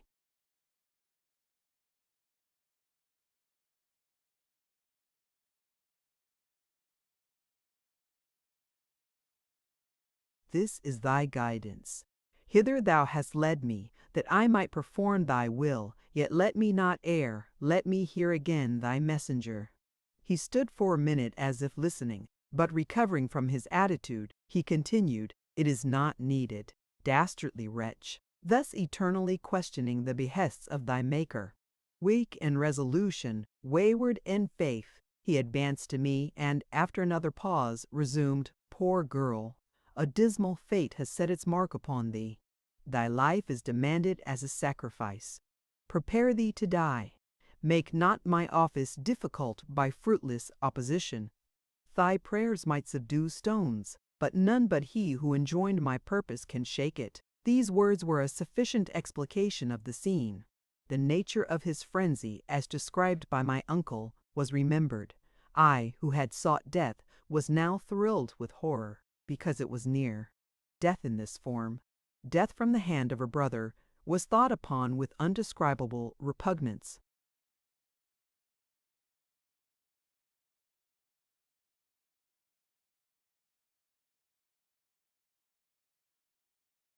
In a state thus verging upon madness, my eye glanced upon Carwin. His astonishment appeared to have struck him motionless and dumb. My life was in danger, and my brother's hand was about to be imbrued in my blood. I firmly believed that Carwin's was the instigation. I could rescue me from this abhorred fate. I could dissipate this tremendous illusion. I could save my brother from the perpetration of new horrors by pointing out the devil who seduced him. To hesitate a moment was to perish. These thoughts gave strength to my limbs and energy to my accents. I started on my feet. "O brother, spare me, spare thyself, there is thy betrayer." He counterfeited the voice and face of an angel for the purpose of destroying thee and me. He has this moment confessed it. He is able to speak where he is not. He is leagued with hell but will not avow it, yet he confesses that the agency was his. My brother turned slowly his eyes and fixed them upon Carwin. Every joint in the frame of the latter trembled. His complexion was paler than a ghost's. His eye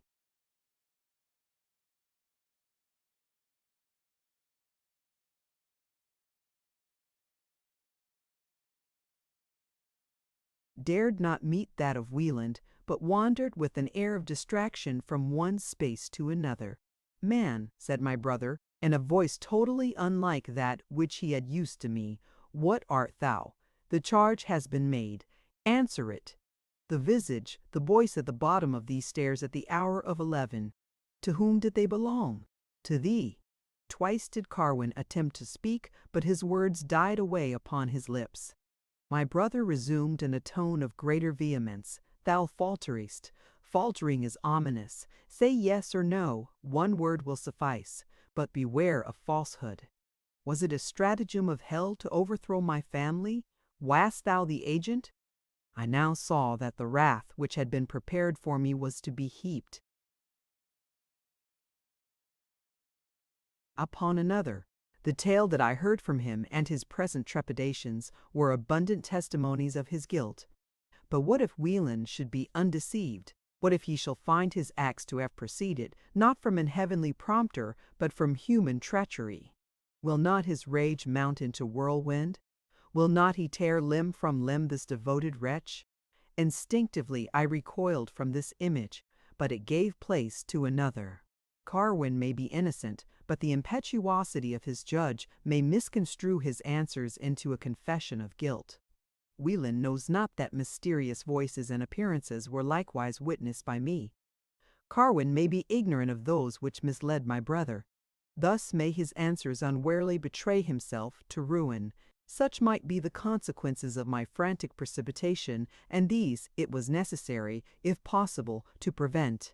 I attempted to speak, but Wieland, turning suddenly upon me, commanded silence in a tone furious and terrible. My lips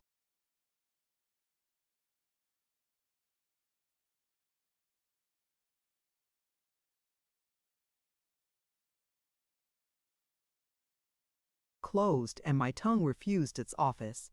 "What art thou?" he resumed, addressing himself to Carwin. "Answer me. Whose form, whose voice was it, that contrivance? Answer me." The answer was now given, but confusedly and scarcely articulated. "I meant nothing. I intended no ill. If I understand, if I do not mistake you, it is too true. I did appear in the entry, did speak. The contrivance was mine, but these words were no sooner uttered than my brother ceased to wear the same aspect. His eyes were downcast, he was motionless, his respiration became hoarse, like that of a man in the agonies of death. Carwin seemed unable to say more. He might have easily escaped, but the thought which occupied him related to what was horrid and unintelligible in this scene, and not to his own danger. Presently the faculties of Wieland, which for a time were chained up, were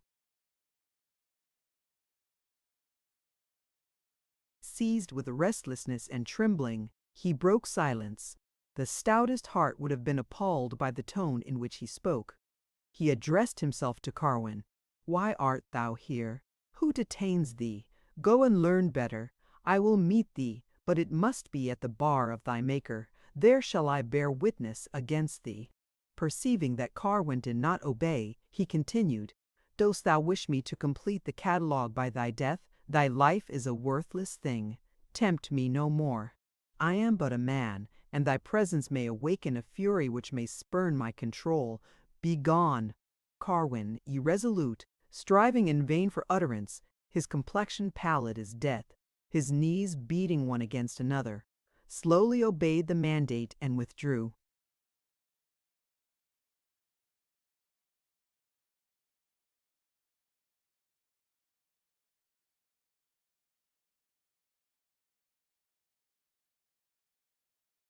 Chapter 25. A few words more, and I lay aside the pen forever. Yet why should I not relinquish it now? All that I have said is preparatory to this scene, and my fingers, tremulous and cold as my heart, refuse any further exertion. This must not be. Let my last energy support me in the finishing of this task, then will I lay down my head in the lap of death. Hushed will be all my murmurs in the sleep of the grave. Every sentiment has perished in my bosom. Even friendship is extinct. Your love for me has prompted me to this task, but I would not have complied if it had not been a luxury thus to feast upon my woes. I have justly calculated upon my remnant of strength. When I lay down the pen, the taper of life will expire, my existence will terminate with my tale. Now that I was left alone with Wieland, the perils of my situation presented themselves to my mind. That this paroxysm should terminate in havoc and rage, it was reasonable to predict. The first suggestion of my fears had been disproved by my experience. Carwin had acknowledged his offenses and yet had escaped. The vengeance which I had harbored had not been admitted by Wieland, and yet the evils which I had endured, compared with those inflicted on my brother, were as nothing. I thirsted for his blood and was tormented with an insatiable appetite for his destruction, yet my brother was unmoved and had dismissed him in safety. Surely thou wast more than man, while I am sunk below the beasts. Did I place a right construction on the conduct of Wieland? Was the error that misled him so easily rectified? Were views so vivid and faith so strenuous thus liable to fading and to change? Was there not reason to doubt the accuracy of my perceptions? With images like these was my mind thronged, till the deportment of my brother called away my attention. I saw his lips move and his eyes cast up to heaven. Then would he listen, and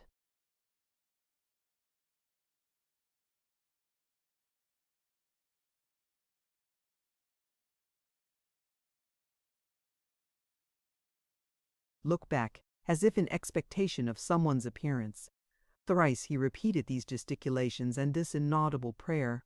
Each time the mist of confusion and doubt seemed to grow darker and to settle on his understanding. I guessed at the meaning of these tokens. The words of Carwin had shaken his belief, and he was employed in summoning the messenger who had formerly communed with him to attest the value of those new doubts. In vain the summons was repeated, for his eye met nothing but vacancy, and not a sound saluted his ear. He walked to the bed, gazed with eagerness at the pillow which had sustained the head of the breathless Catherine, and then returned to the place where I sat. I had no power to lift my eyes to his face. I was dubious of his purpose. This purpose might aim at my life. Alas! Nothing but subjection to danger and exposure to temptation can show us what we are. By this test was I now tried and found to be cowardly and rash.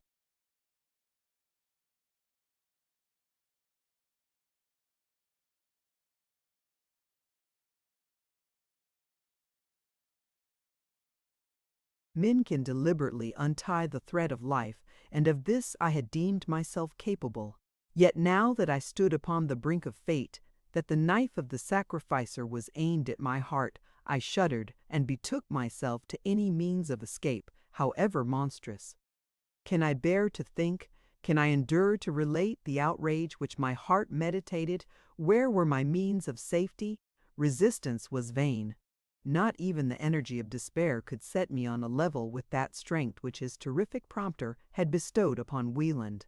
Terror enables us to perform incredible feats, but terror was not then the state of my mind. Where then were my hopes of rescue? Methinks it is too much. I stand aside, as it were, for myself.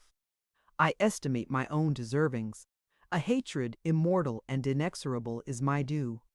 I listen to my own pleas and find them empty and false. Yes, I acknowledge that my guilt surpasses.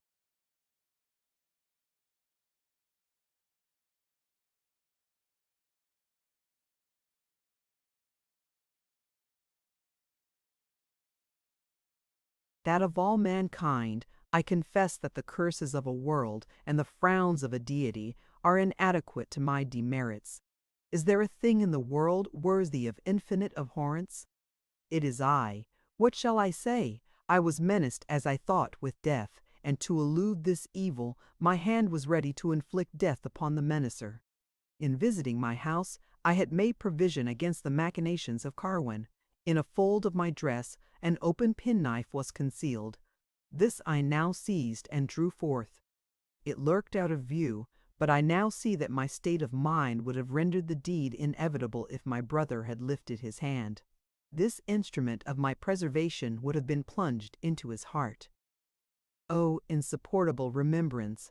Hide thee from my view for a time.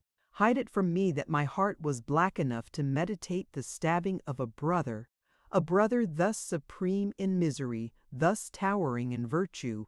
He was probably unconscious of my design, but presently drew back. This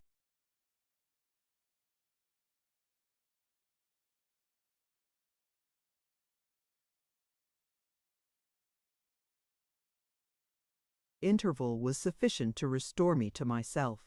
The madness, the iniquity of that act which I had purposed, rushed upon my apprehension. For a moment I was breathless with agony. At the next moment I recovered my strength and threw the knife with violence on the floor. The sound awoke my brother from his reverie.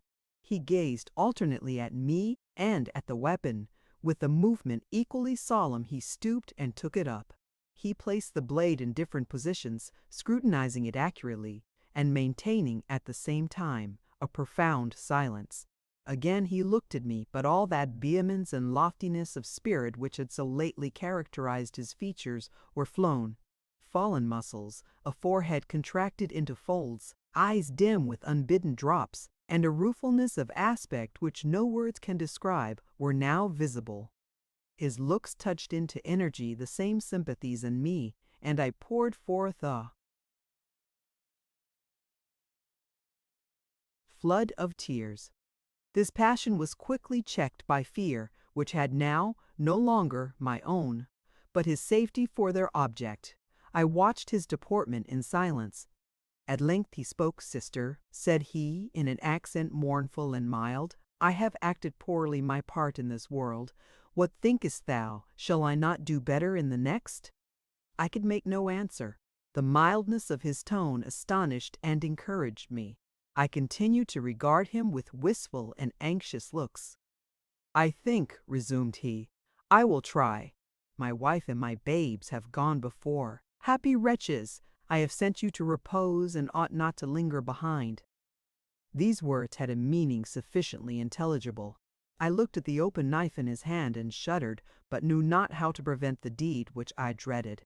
He quickly noticed my fears and comprehended them, stretching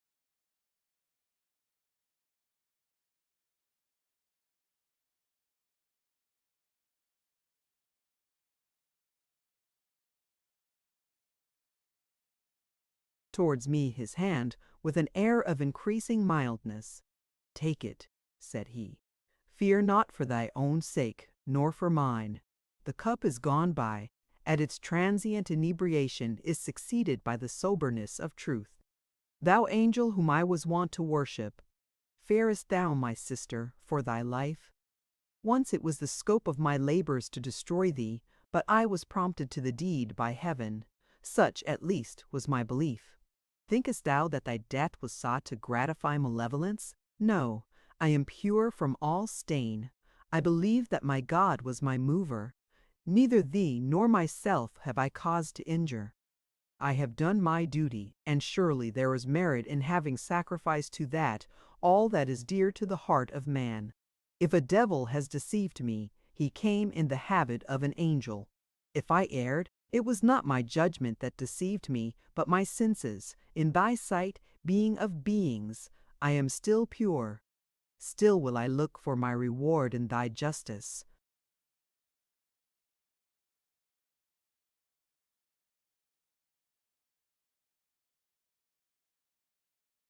Did my ears truly report these sounds?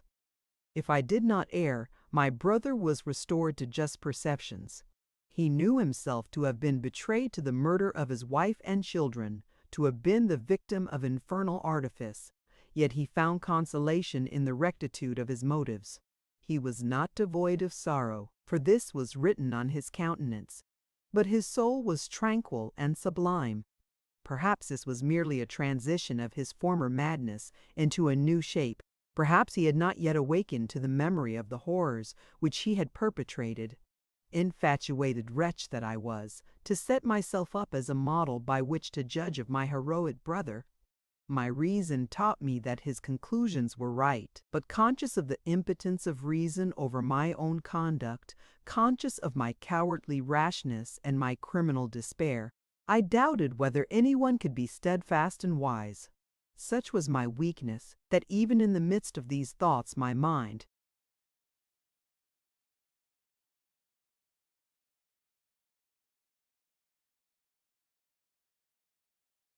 glided into abhorrence of Carwin, and I uttered in a low voice, "Oh, Carwin, Carwin, what haste thou to answer for?" My brother immediately noticed the involuntary exclamation. "Clara!" said he, "be thyself. Equity used to be a theme for thy eloquence. Reduce its lessons to practice, and be just to that unfortunate man. The instrument has done its work, and I am satisfied. I thank thee, my God, for this last illumination. My enemy is thine also. I deemed him to be man, the man with whom I have often communed. But now thy goodness has unveiled to me his true nature. As the performer of thy behests, he is my friend." My heart began now to misgive me. His mournful aspect had gradually yielded place to a serene brow. A new soul appeared to actuate his frame, and his eyes to beam with preternatural luster. These symptoms did not abate, and he continued, "Clara, I must not leave thee in doubt. I know not what brought about thy interview with the being whom thou callest Carwin. For a time I was guilty of thy error, and deduced from his incoherent confessions that I had been made the victim of human malice. He left us at my bidding, and I put up a prayer that my doubts should be removed. Thy eyes were shut, and thy ears sealed to the vision that answered my prayer. I was indeed deceived. The form thou hast seen was the incarnation of a demon. The visage and voice which urged me to the sacrifice of my family were his. Now he personates a human form, then he was environed with the luster of heaven. Clara," he continued, advancing closer to me, "thy death must come. This minister is evil, but he from whom his commission was received is God. Submit."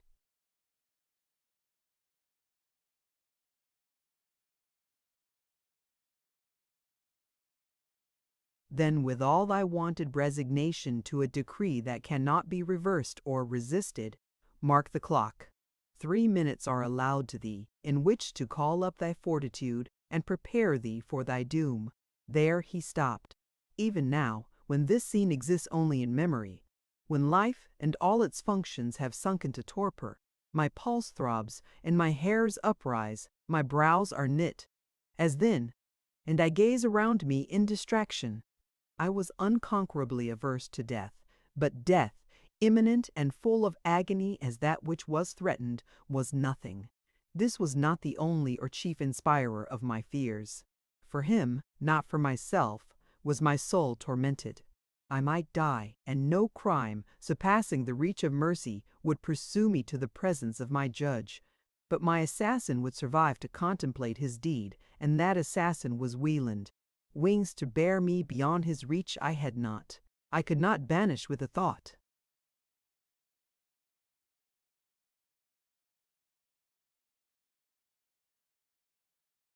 The door was open, but my murderer was interposed between that and me. Of self-defense I was incapable.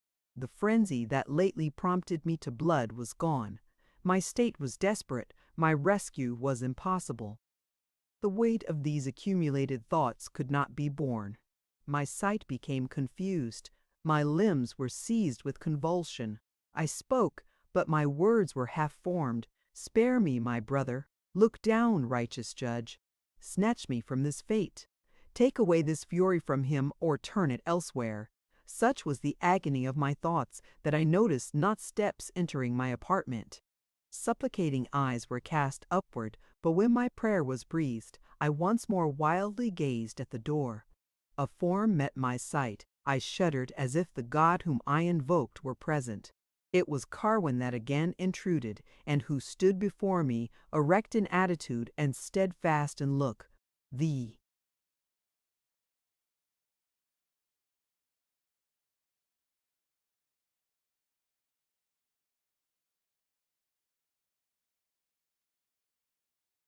sight of him awakened new and rapid thoughts.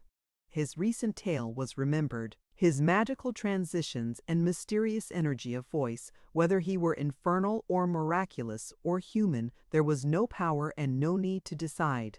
Whether the contriver or not of this spell, he was able to unbind it, and to check the fury of my brother. He had ascribed to himself intentions not malignant. Here now was afforded a test of his truth.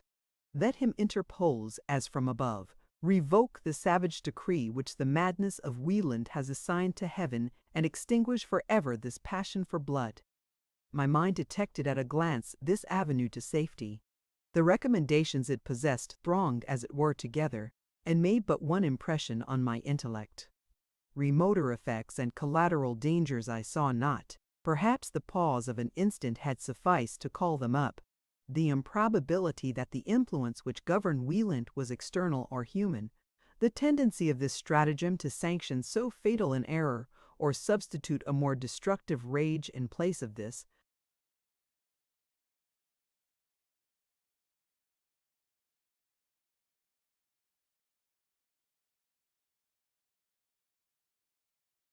the sufficiency of Carwin's mere muscular forces to counteract the efforts and restrain the fury of Wieland might, at a second glance, have been discovered. But no second glance was allowed. My first thought hurried me to action, and, fixing my eyes upon Carwin, I exclaimed, "O wretch, once more hast thou come! Let it be to abjure thy malice, to counterwork this hellish stratagem, to turn from me and from my brother this desolating rage. Testify thy innocence or thy remorse, exert the powers which pertain to thee, whatever they be, to turn aside this ruin. Thou art the author of these horrors. What have I done to deserve thus to die? How have I merited this unrelenting persecution? I adjure thee, by that God whose voice thou hast dared to counterfeit, to save my life. Wilt thou then go, leave me succourless?" Carwin listened to my entreaties unmoved and turned from me. He seemed to hesitate a moment, then glided through the door. Rage and despair stifled my utterance. The interval of respite was past. The pangs reserved for me by Wieland were not to be endured. My thoughts rushed again into anarchy.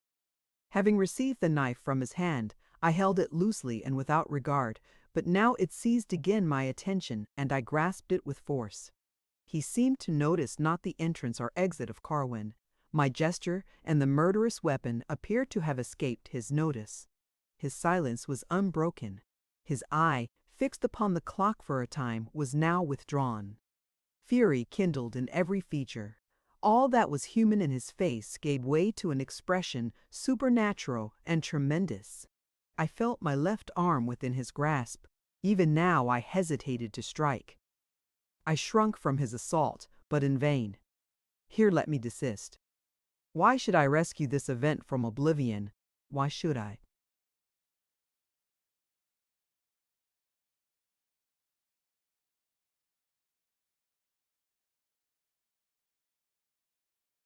Paint this detestable conflict? Why not terminate at once this series of horrors, hurry to the verge of the precipice, and cast myself forever beyond remembrance and beyond hope? Still I live with this load upon my breast, with this bantam to pursue my steps, with adders lodged in my bosom and stinging me to madness. Still I consent to live. Yes, I will rise above the spear of mortal passions. I will spurn at the cowardly remorse that bids me seek impunity in silence or comfort in forgetfulness. My nerves shall be new strung to the task. Have I not resolved? I will die. The gulf before me is inevitable and near. I will die, but then only when my tale is at an end.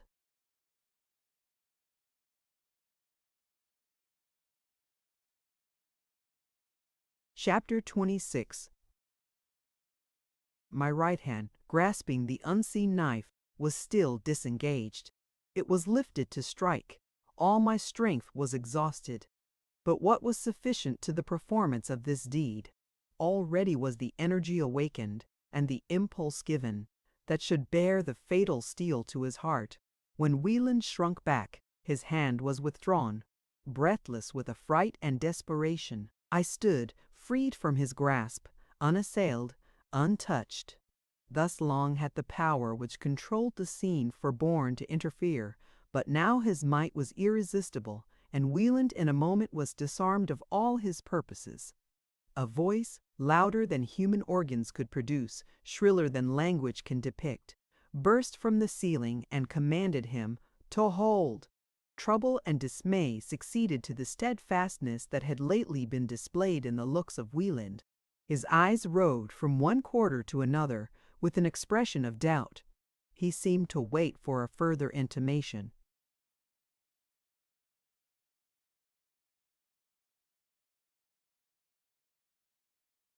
Carwin's agency was here easily recognized. I had besought him to interpose in my defense. He had flown. I had imagined him deaf to my prayer, and resolute to see me perish. Yet he disappeared merely to devise and execute the means of my relief.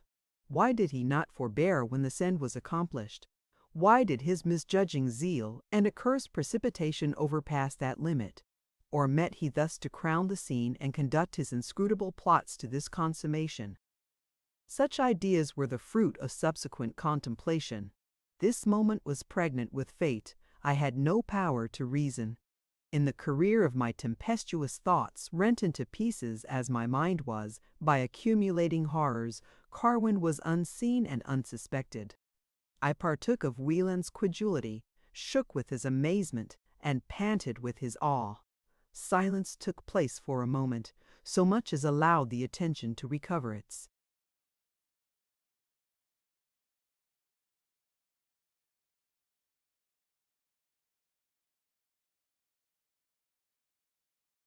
post. Then new sounds were uttered from above. Man of errors, cease to cherish thy delusion. Not heaven or hell, but thy senses have misled thee to commit these acts. Shake off thy frenzy, and ascend into rational and human. Be lunatic no longer. My brother opened his lips to speak. His tone was terrific and faint. He muttered an appeal to heaven. It was difficult to comprehend the theme of his inquiries.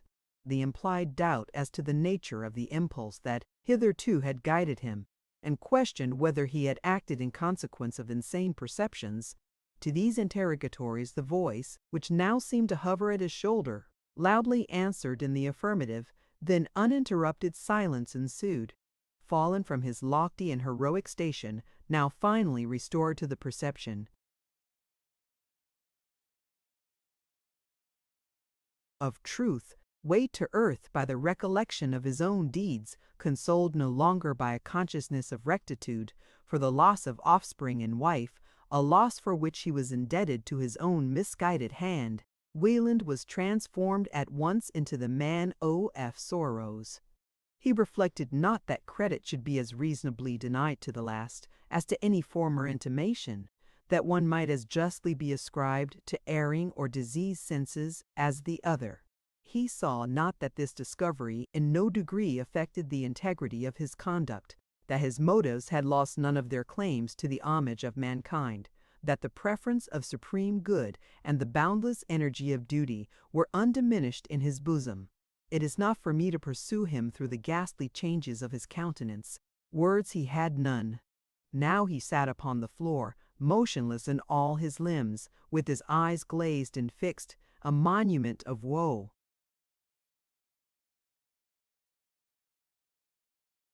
Anon, a spirit of tempestuous but undesigning activity seized him. He rose from his place and strode across the floor, tottering and at random.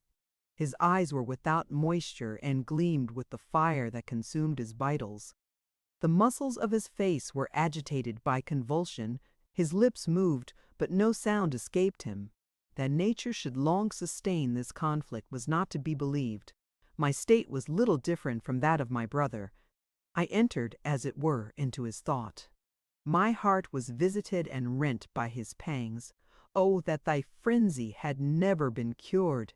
That thy madness, with its blissful visions, would return.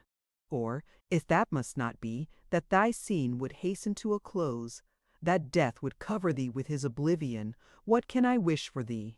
Thou who hast vied with the great preacher of thy faith in sanctity of motives and in elevation above sensual and selfish, thou,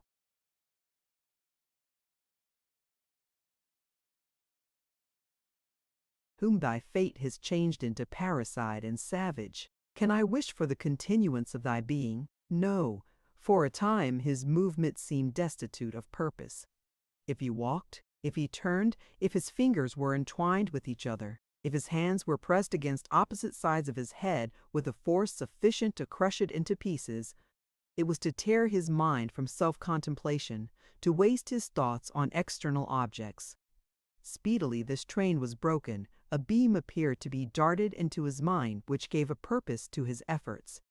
An avenue to escape presented itself. And now he eagerly gazed about him. When my thoughts became engaged by his demeanor, my fingers were stretched as by a mechanical force, and the knife, no longer heated or of use, escaped from my grasp, and fell unperceived on the floor. His eye now lighted upon it. He seized it with the quickness of thought.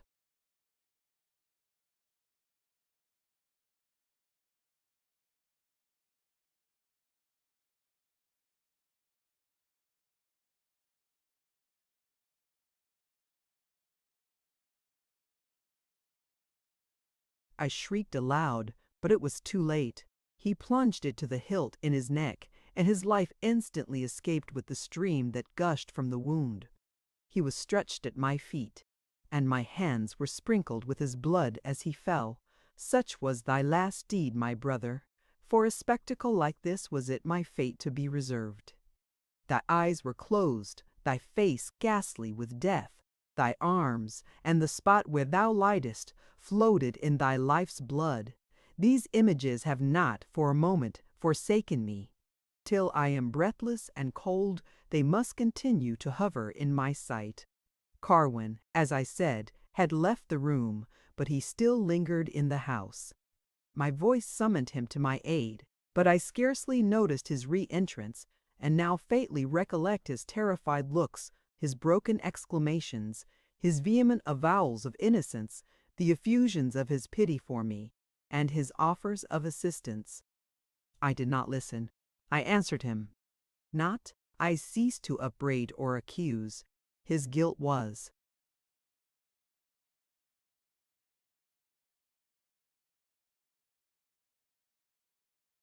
A point to which I was indifferent, ruffian or devil, black as hell or bright as angels, thenceforth he was nothing to me. I was incapable of sparing a look or a thought from the ruin that was spread at my feet. When he left me, I was scarcely conscious of any variation in the scene. He informed the inhabitants of the hut of what had passed, and they flew to the spot. Careless of his own safety, he hasted to the city to inform my friends of my condition. My uncle speedily arrived at the house. The body of Wieland was removed from my presence, and they supposed that I would follow it. But no, my home is ascertained. Here I have taken up my rest, and never will I go hence till, like Wieland, I am borne to my grave. Importunity was tried in vain. They threatened to remove me by violence. Nay, violence was used. But my soul prizes too dearly this little roof to endure to be bereaved of it. Force should not prevail when the hoary locks and supplicating tears of my uncle were ineffectual. My repugnance to move gave birth to ferociousness and frenzy when force was employed, and they were obliged to consent to my return.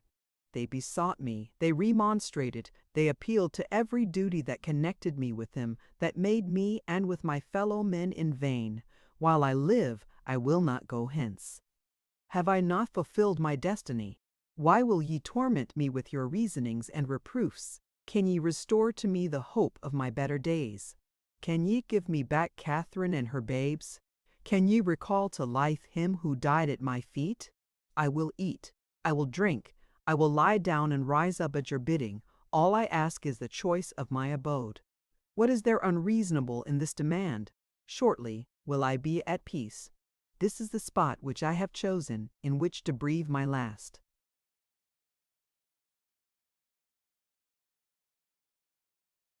Sigh, deny me not, I beseech you, so slight a boon. Talk not to me, O my revered friend, of Carwin. He has told thee his tale, and thou exculpatest him from all direct concern in the fate of Wieland. This scene of havoc was produced by an illusion of the senses. Be it so. I care not from what source these disasters have flowed. It suffices that they have swallowed up our hopes and our existence. What his agency began, his agency conducted to a close. He intended, by the final effort of his power, to rescue me and to banish his illusions from my brother.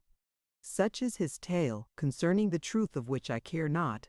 Henceforth I foster but one wish. I ask only quick deliverance from life and all the ills that attend it. Go, wretch. Torment me, not with thy presence and thy prayers. Forgive thee. Will that avail thee when thy fateful hour shall arrive? Be thou acquitted at thy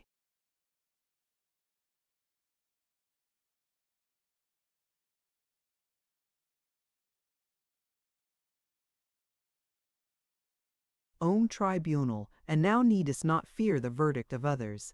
If thy guilt be capable of blacker hues, if hitherto thy conscience be without stain, thy crime will be made more flagrant by thus violating my retreat. Take thyself away from my sight if thou wouldest not behold my death.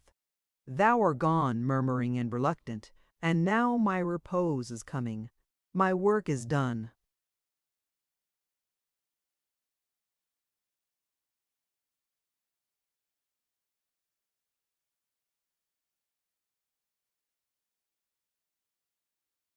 Chapter 27.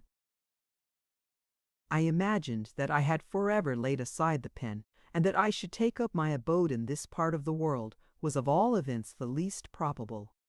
My destiny I believed to be accomplished, and I looked forward to a speedy termination of my life with the fullest confidence. Surely I had reason to be weary of existence, to be impatient of every tie which held me from the grave. I experienced this impatience in its fullest extent. I was not only enamored of death, but conceived, from the condition of my frame, that to shun it was impossible, even though I had ardently desired it. Yet here am I, 1,000 leagues from my native soil, in full possession of life and of health, and not destitute of happiness. Such is man. Time will obliterate the deepest impressions. Grief, the most vehement and hopeless, will gradually decay and wear itself out. Arguments may be employed in vain. Every moral prescription may be ineffectually tried.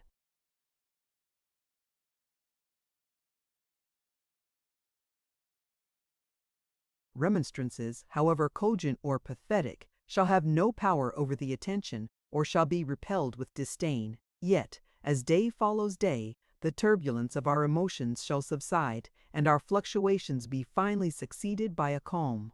Perhaps, however, the conquest of despair was chiefly owing to an accident which rendered my continuance in my own house impossible. At the conclusion of my long and, as I then supposed, my last letter to you, I mentioned my resolution to wait for death in the very spot which had been the principal scene of my misfortunes. From this resolution my friends exerted themselves with the utmost zeal and perseverance to make me depart. They justly imagined that to be thus surrounded by memorials of the fate of my family would tend to foster my disease. A swift succession of new objects, and the exclusion of everything calculated to remind me of my loss, was the only method of cure.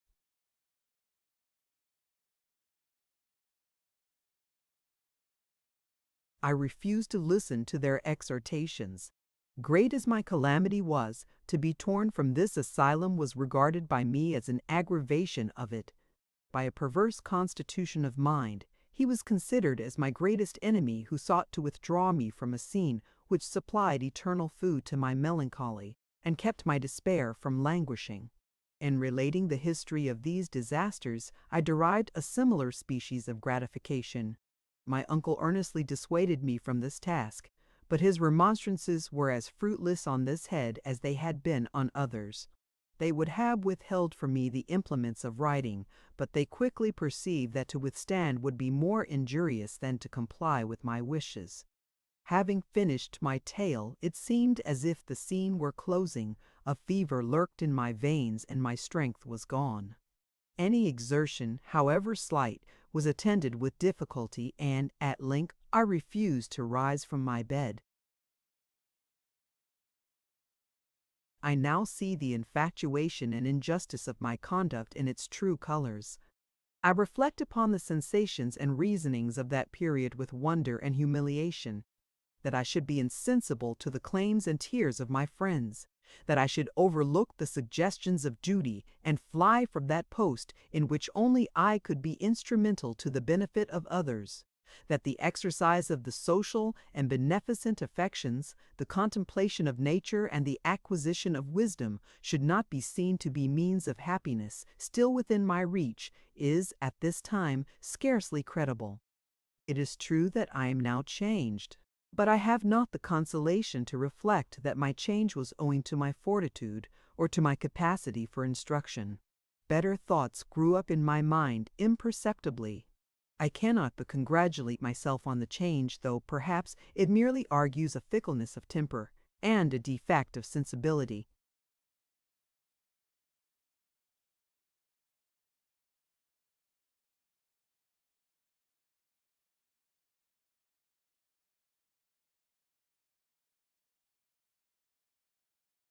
After my narrative was ended, I betook myself to my bed, in the full belief that my career in this world was on the point of finishing. My uncle took up his abode with me and performed for me every office of nurse, physician, and friend. One night, after some hours of restlessness and pain, I sunk into deep sleep. Its tranquility, however, was of no long duration. My fancy became suddenly distempered, and my brain was turned into a theater of uproar and confusion. It would not be easy to describe the wild and fantastical incongruities that pestered me. My uncle Wieland, Pleyel, and Carwin were successively and momently discerned amidst the storm. Sometimes I was swallowed up by whirlpools, or caught up in the air by half-seen and gigantic forms, and thrown upon pointed rocks, or cast among the billows. Sometimes gleams of light were shot into a dark abyss on the verge of which I was standing, and enabled me to discover for a moment its enormous depth and hideous precipices. Anon, I was transported to some ridge of Aetna, and made a terrified spectator of its fiery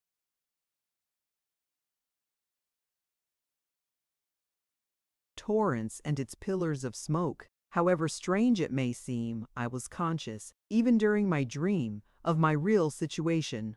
I knew myself to be asleep, and struggled to break the spell by muscular exertions. These did not avail, and I continued to suffer these abortive creations till a loud voice at my bedside and someone shaking me with violence put an end to my reverie. My eyes were unsealed, and I started from my pillow. My chamber was filled with smoke, which, though in some degree luminous, would permit me to see nothing, and by which I was nearly suffocated. The crackling of flames and the deafening clamor of voices without burst upon my ears. Stunned as I was by this hubbub, scorched with heat and nearly choked by the accumulating vapors, I was unable to think or act for my own preservation. I was incapable, indeed, of comprehending my danger. I was caught up in an instant by a pair of sinewy arms borne to the window.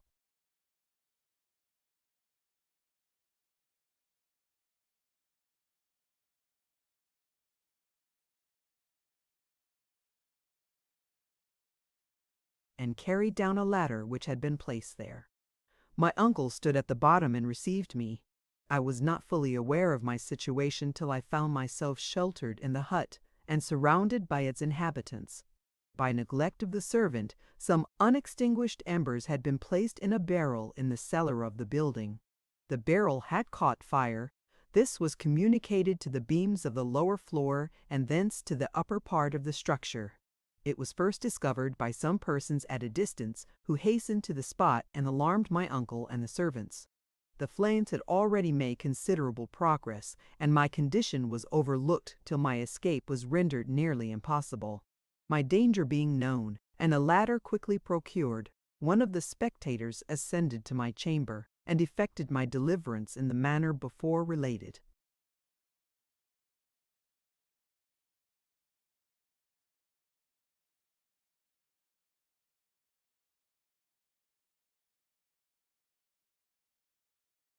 This incident, disastrous as it may at first seem, had in reality a beneficial effect upon my feelings. I was in some degree roused from the stupor which had seized my faculties. The monotonous and gloomy series of my thoughts was broken. My habitation was leveled with the ground, and I was obliged to seek a new one. A new train of images, disconnected with the fate of my family, forced itself on my attention, and a belief insensibly sprung up that tranquillity, if not happiness, was still within my reach. Notwithstanding the shocks which my frame had endured, the anguish of my thoughts no sooner abated than I recovered my health. I now willingly listened to my uncle's solicitations to be the companion of his voyage. Preparations were easily made, and after a tedious passage, we set our feet on the shore of the ancient world. The memory of the past did not forsake me, but the melancholy which it generated and the tears with which it filled my eyes were not unprofitable. My curiosity was revived, and I contemplated with ardor the spectacle of living manners and the monuments of past ages. In proportion as my heart was reinstated in the possession of its ancient tranquility, the sentiment which I had cherished with regard to Pleyel returned. In a short time he was united to the Saxon woman and made his residence in the neighborhood of Boston. I was glad that circumstances would not permit an interview to take place between us. I could not desire their misery, but I reaped no pleasure from reflecting on their happiness. Time and the exertions of my fortitude cured me in some degree of this folly. I continued to love him, but my passion was disguised to myself. I considered it merely as a more tender species of friendship, and cherished it without compunction. Through my uncle's exertions, a meeting was brought about between Carwin and Pleyel, and explanations took place which restored me at once to the good opinion of the latter, though separated so widely our correspondence was.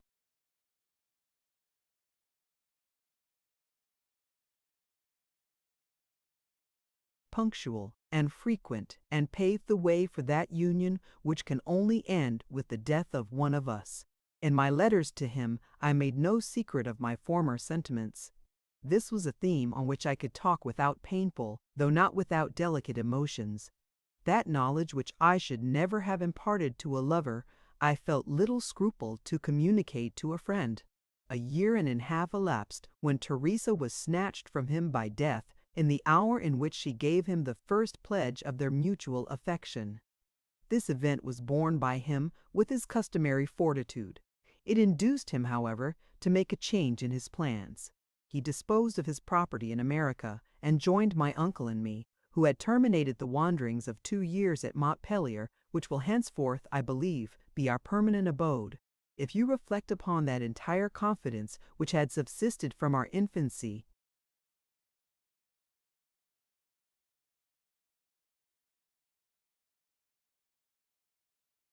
between Pleyel and myself, on the passion that I had contracted and which was merely smothered for a time, and on the esteem which was mutual, you will not perhaps be surprised that the renovation of our intercourse should give birth to that union which at present subsists.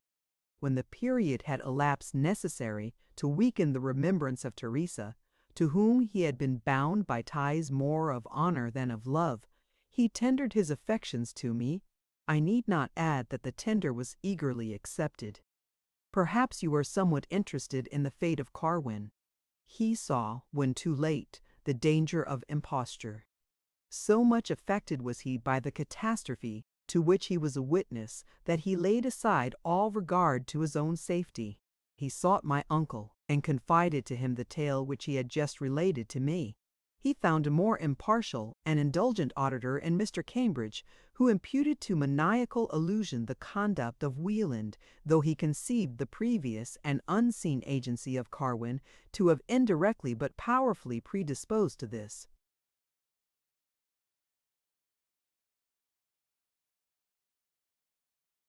Deplorable perversion of mind!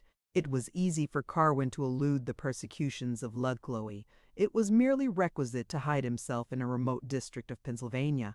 This, when he parted from us, he determined to do.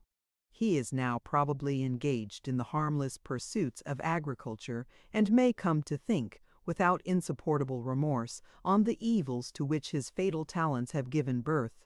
The innocence and usefulness of his future life may, in some degree, atone for the miseries so rashly or so thoughtlessly inflicted.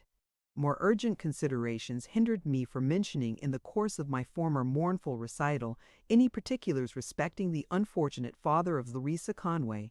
That man surely was reserved to be a monument of capricious fortune. His southern journeys being finished, he returned to Philadelphia. Before he reached the city he left the highway and alighted at my brother's door. Contrary to his expectation, no one came forth to welcome him or hail his approach. He attempted to enter the house, but bolted doors, barred windows, and a silence broken only by unanswered calls shewed him that the mansion was deserted. He proceeded thence to my habitation, which he found, in like manner, gloomy and tenantless. His surprise may be easily conceived. The rustics who occupied the hut told him an imperfect and incredible tale.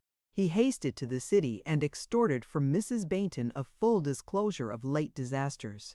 He was inured to adversity and recovered after no long time from the shocks produced by this disappointment of his darling scheme. Our intercourse did not terminate with his departure from America. We have since met with him in France, and light has at length been thrown upon the motives which occasioned the disappearance of his wife in the manner which I formerly related to you.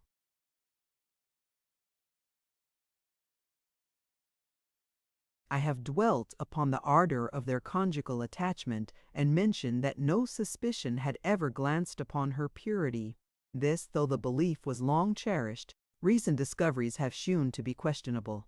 No doubt her integrity would have survived to the present moment if an extraordinary fate had not befallen her. Major Stuart had been engaged, while in Germany, in a contest of honor with an aide-de-camp of the Marquis of Granby.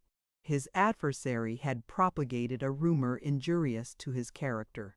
A challenge was sent, a meeting ensued, and Stuart wounded and disarmed the calumniator.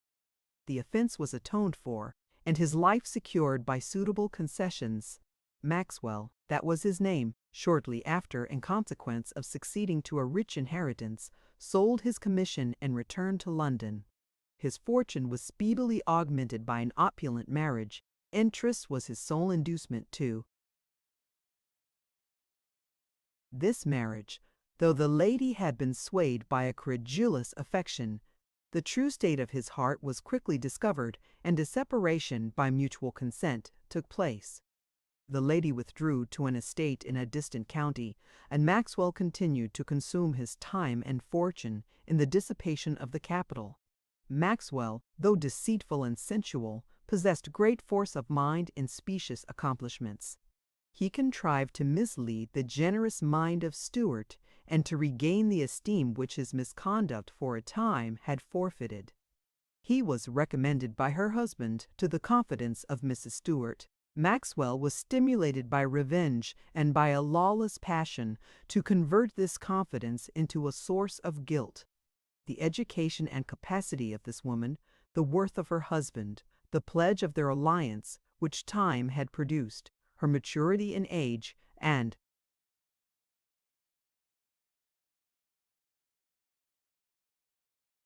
knowledge of the world all combined to render this attempt hopeless. Maxwell, however, was not easily discouraged. The most perfect being, he believed, must owe his exemption from vice to the absence of temptation. The impulses of love are so subtile, and the influence of false reasoning, when enforced by eloquence and passion, so unbounded, that no human virtue is secure from degeneracy. All arts being tried, every temptation being summoned to his aid, dissimulation being carried to its utmost bound, Maxwell at length nearly accomplished his purpose. The lady's affections were withdrawn from her husband and transferred to him. She could not as yet be reconciled to dishonor. All efforts to induce her to elope with him were ineffectual. She permitted herself to love and to avow her love, but at this limit she stalked and was immovable. Hence this revolution in her sentiments was productive only of despair. Her rectitude of principle preserved her from actual guilt, but could not restore to her her ancient affection or save her from being the prey of remorseful and impracticable wishes. Her husband's absence produced a state of suspense. This, however, approached to a period, and she received tidings of his intended return. Maxwell, being likewise apprised of this event, and having made a last and unsuccessful effort to conquer her reluctance to accompany him in a journey to Italy, whither he pretended an invincible necessity of going, left her to pursue the measures which despair might suggest. At the same time she received a letter from the wife of Maxwell, unveiling the true character of this man and revealing facts which the artifices of her seducer had hitherto concealed from her. Mrs. Maxwell had been prompted to this disclosure by a knowledge of her husband's practices with which his own impetuosity had made her acquainted. This discovery, joined to the delicacy of her scruples and the anguish of remorse, induced her to abscond. This scheme was adopted in haste, but effected with consummate prudence. She fled on the eve of her husband's arrival in the disguise of a boy and embarked at Falmouth in a packet bound for America. The history of her disastrous intercourse with Maxwell, the motives inducing her to forsake her country, and the measures she had taken to effect her design were related to Mrs. Maxwell in reply to her communication. Between these women an ancient intimacy and considerable similitude of character subsisted. This disclosure was accompanied with solemn injunctions of secrecy, and these injunctions were, for a long time, faithfully observed. Mrs. Maxwell's abode was situated on the banks of the Wey. Stuart was her kinsman.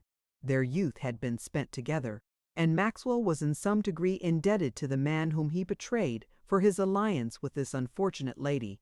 Her esteem for the character of Stuart had never been diminished. A meeting between them was occasioned by a tour which the latter had undertaken in the year after his return from America to Wales and the western counties.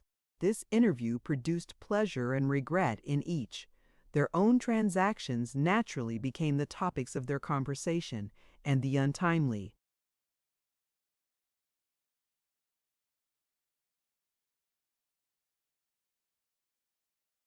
fate of his wife and daughter were related by the guest.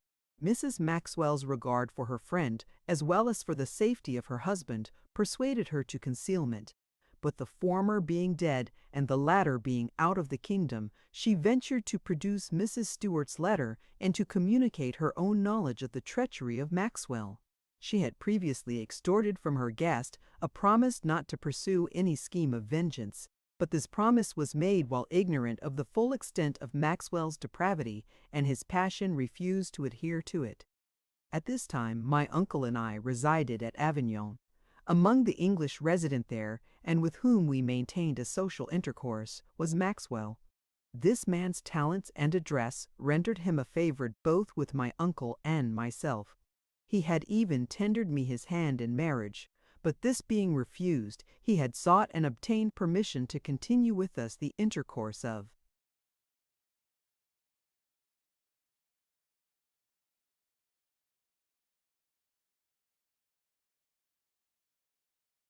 friendship. Since a legal marriage was impossible, no doubt, his views were flagitious. Whether he had relinquished these views, I was unable to judge. He was one in a large circle at a villa in the environs, to which I had likewise been invited, when Stuart abruptly entered the apartment. He was recognized with genuine satisfaction by me, and with seeming pleasure by Maxwell. In a short time, some affair of moment being pleaded which required an immediate and exclusive interview, Maxwell and he withdrew together. Stuart and my uncle had been known to each other in the German army, and the purpose contemplated by the former in this long and hasty journey was confided to his old friend. A defiance was given and received, and the banks of a rivulet, about a league from the city, was selected as the scene of this contest. My uncle, having exerted himself in vain to prevent an hostile meeting, consented to attend them as a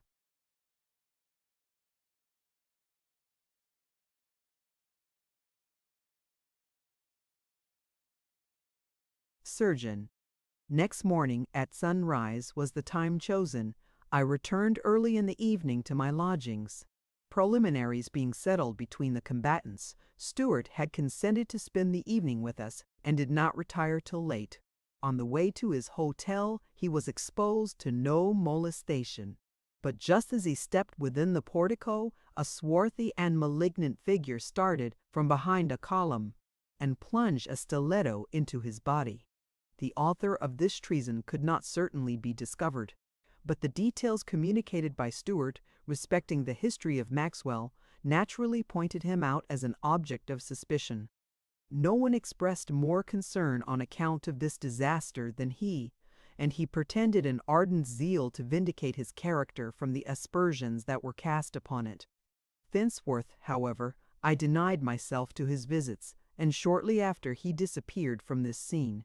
Few possessed more estimable qualities, and a better title to happiness and the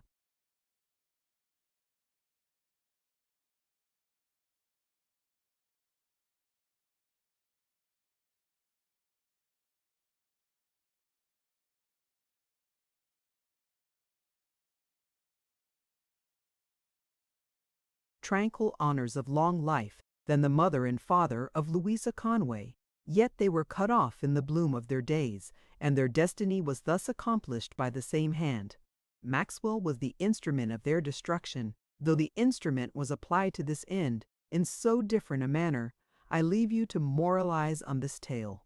That virtue should become the victim of treachery is, no doubt, a mournful consideration, but it will not escape your notice that the evils of which Carwin and Maxwell were the authors owed their existence to the errors of the sufferers.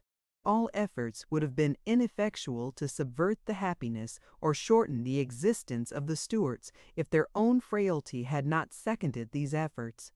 If the lady had crushed her disastrous passion in the bud, and driven the seducer from her presence when the tendency of his artifices was seen, if Stuart had not admitted the spirit of absurd revenge, we should not have had to deplore this catastrophe. If Wieland had framed juster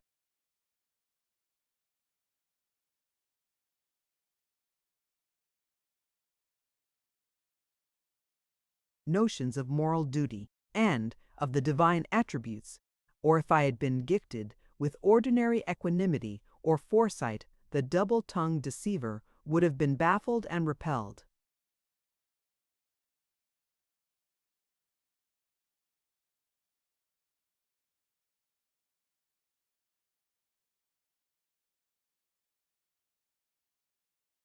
The end.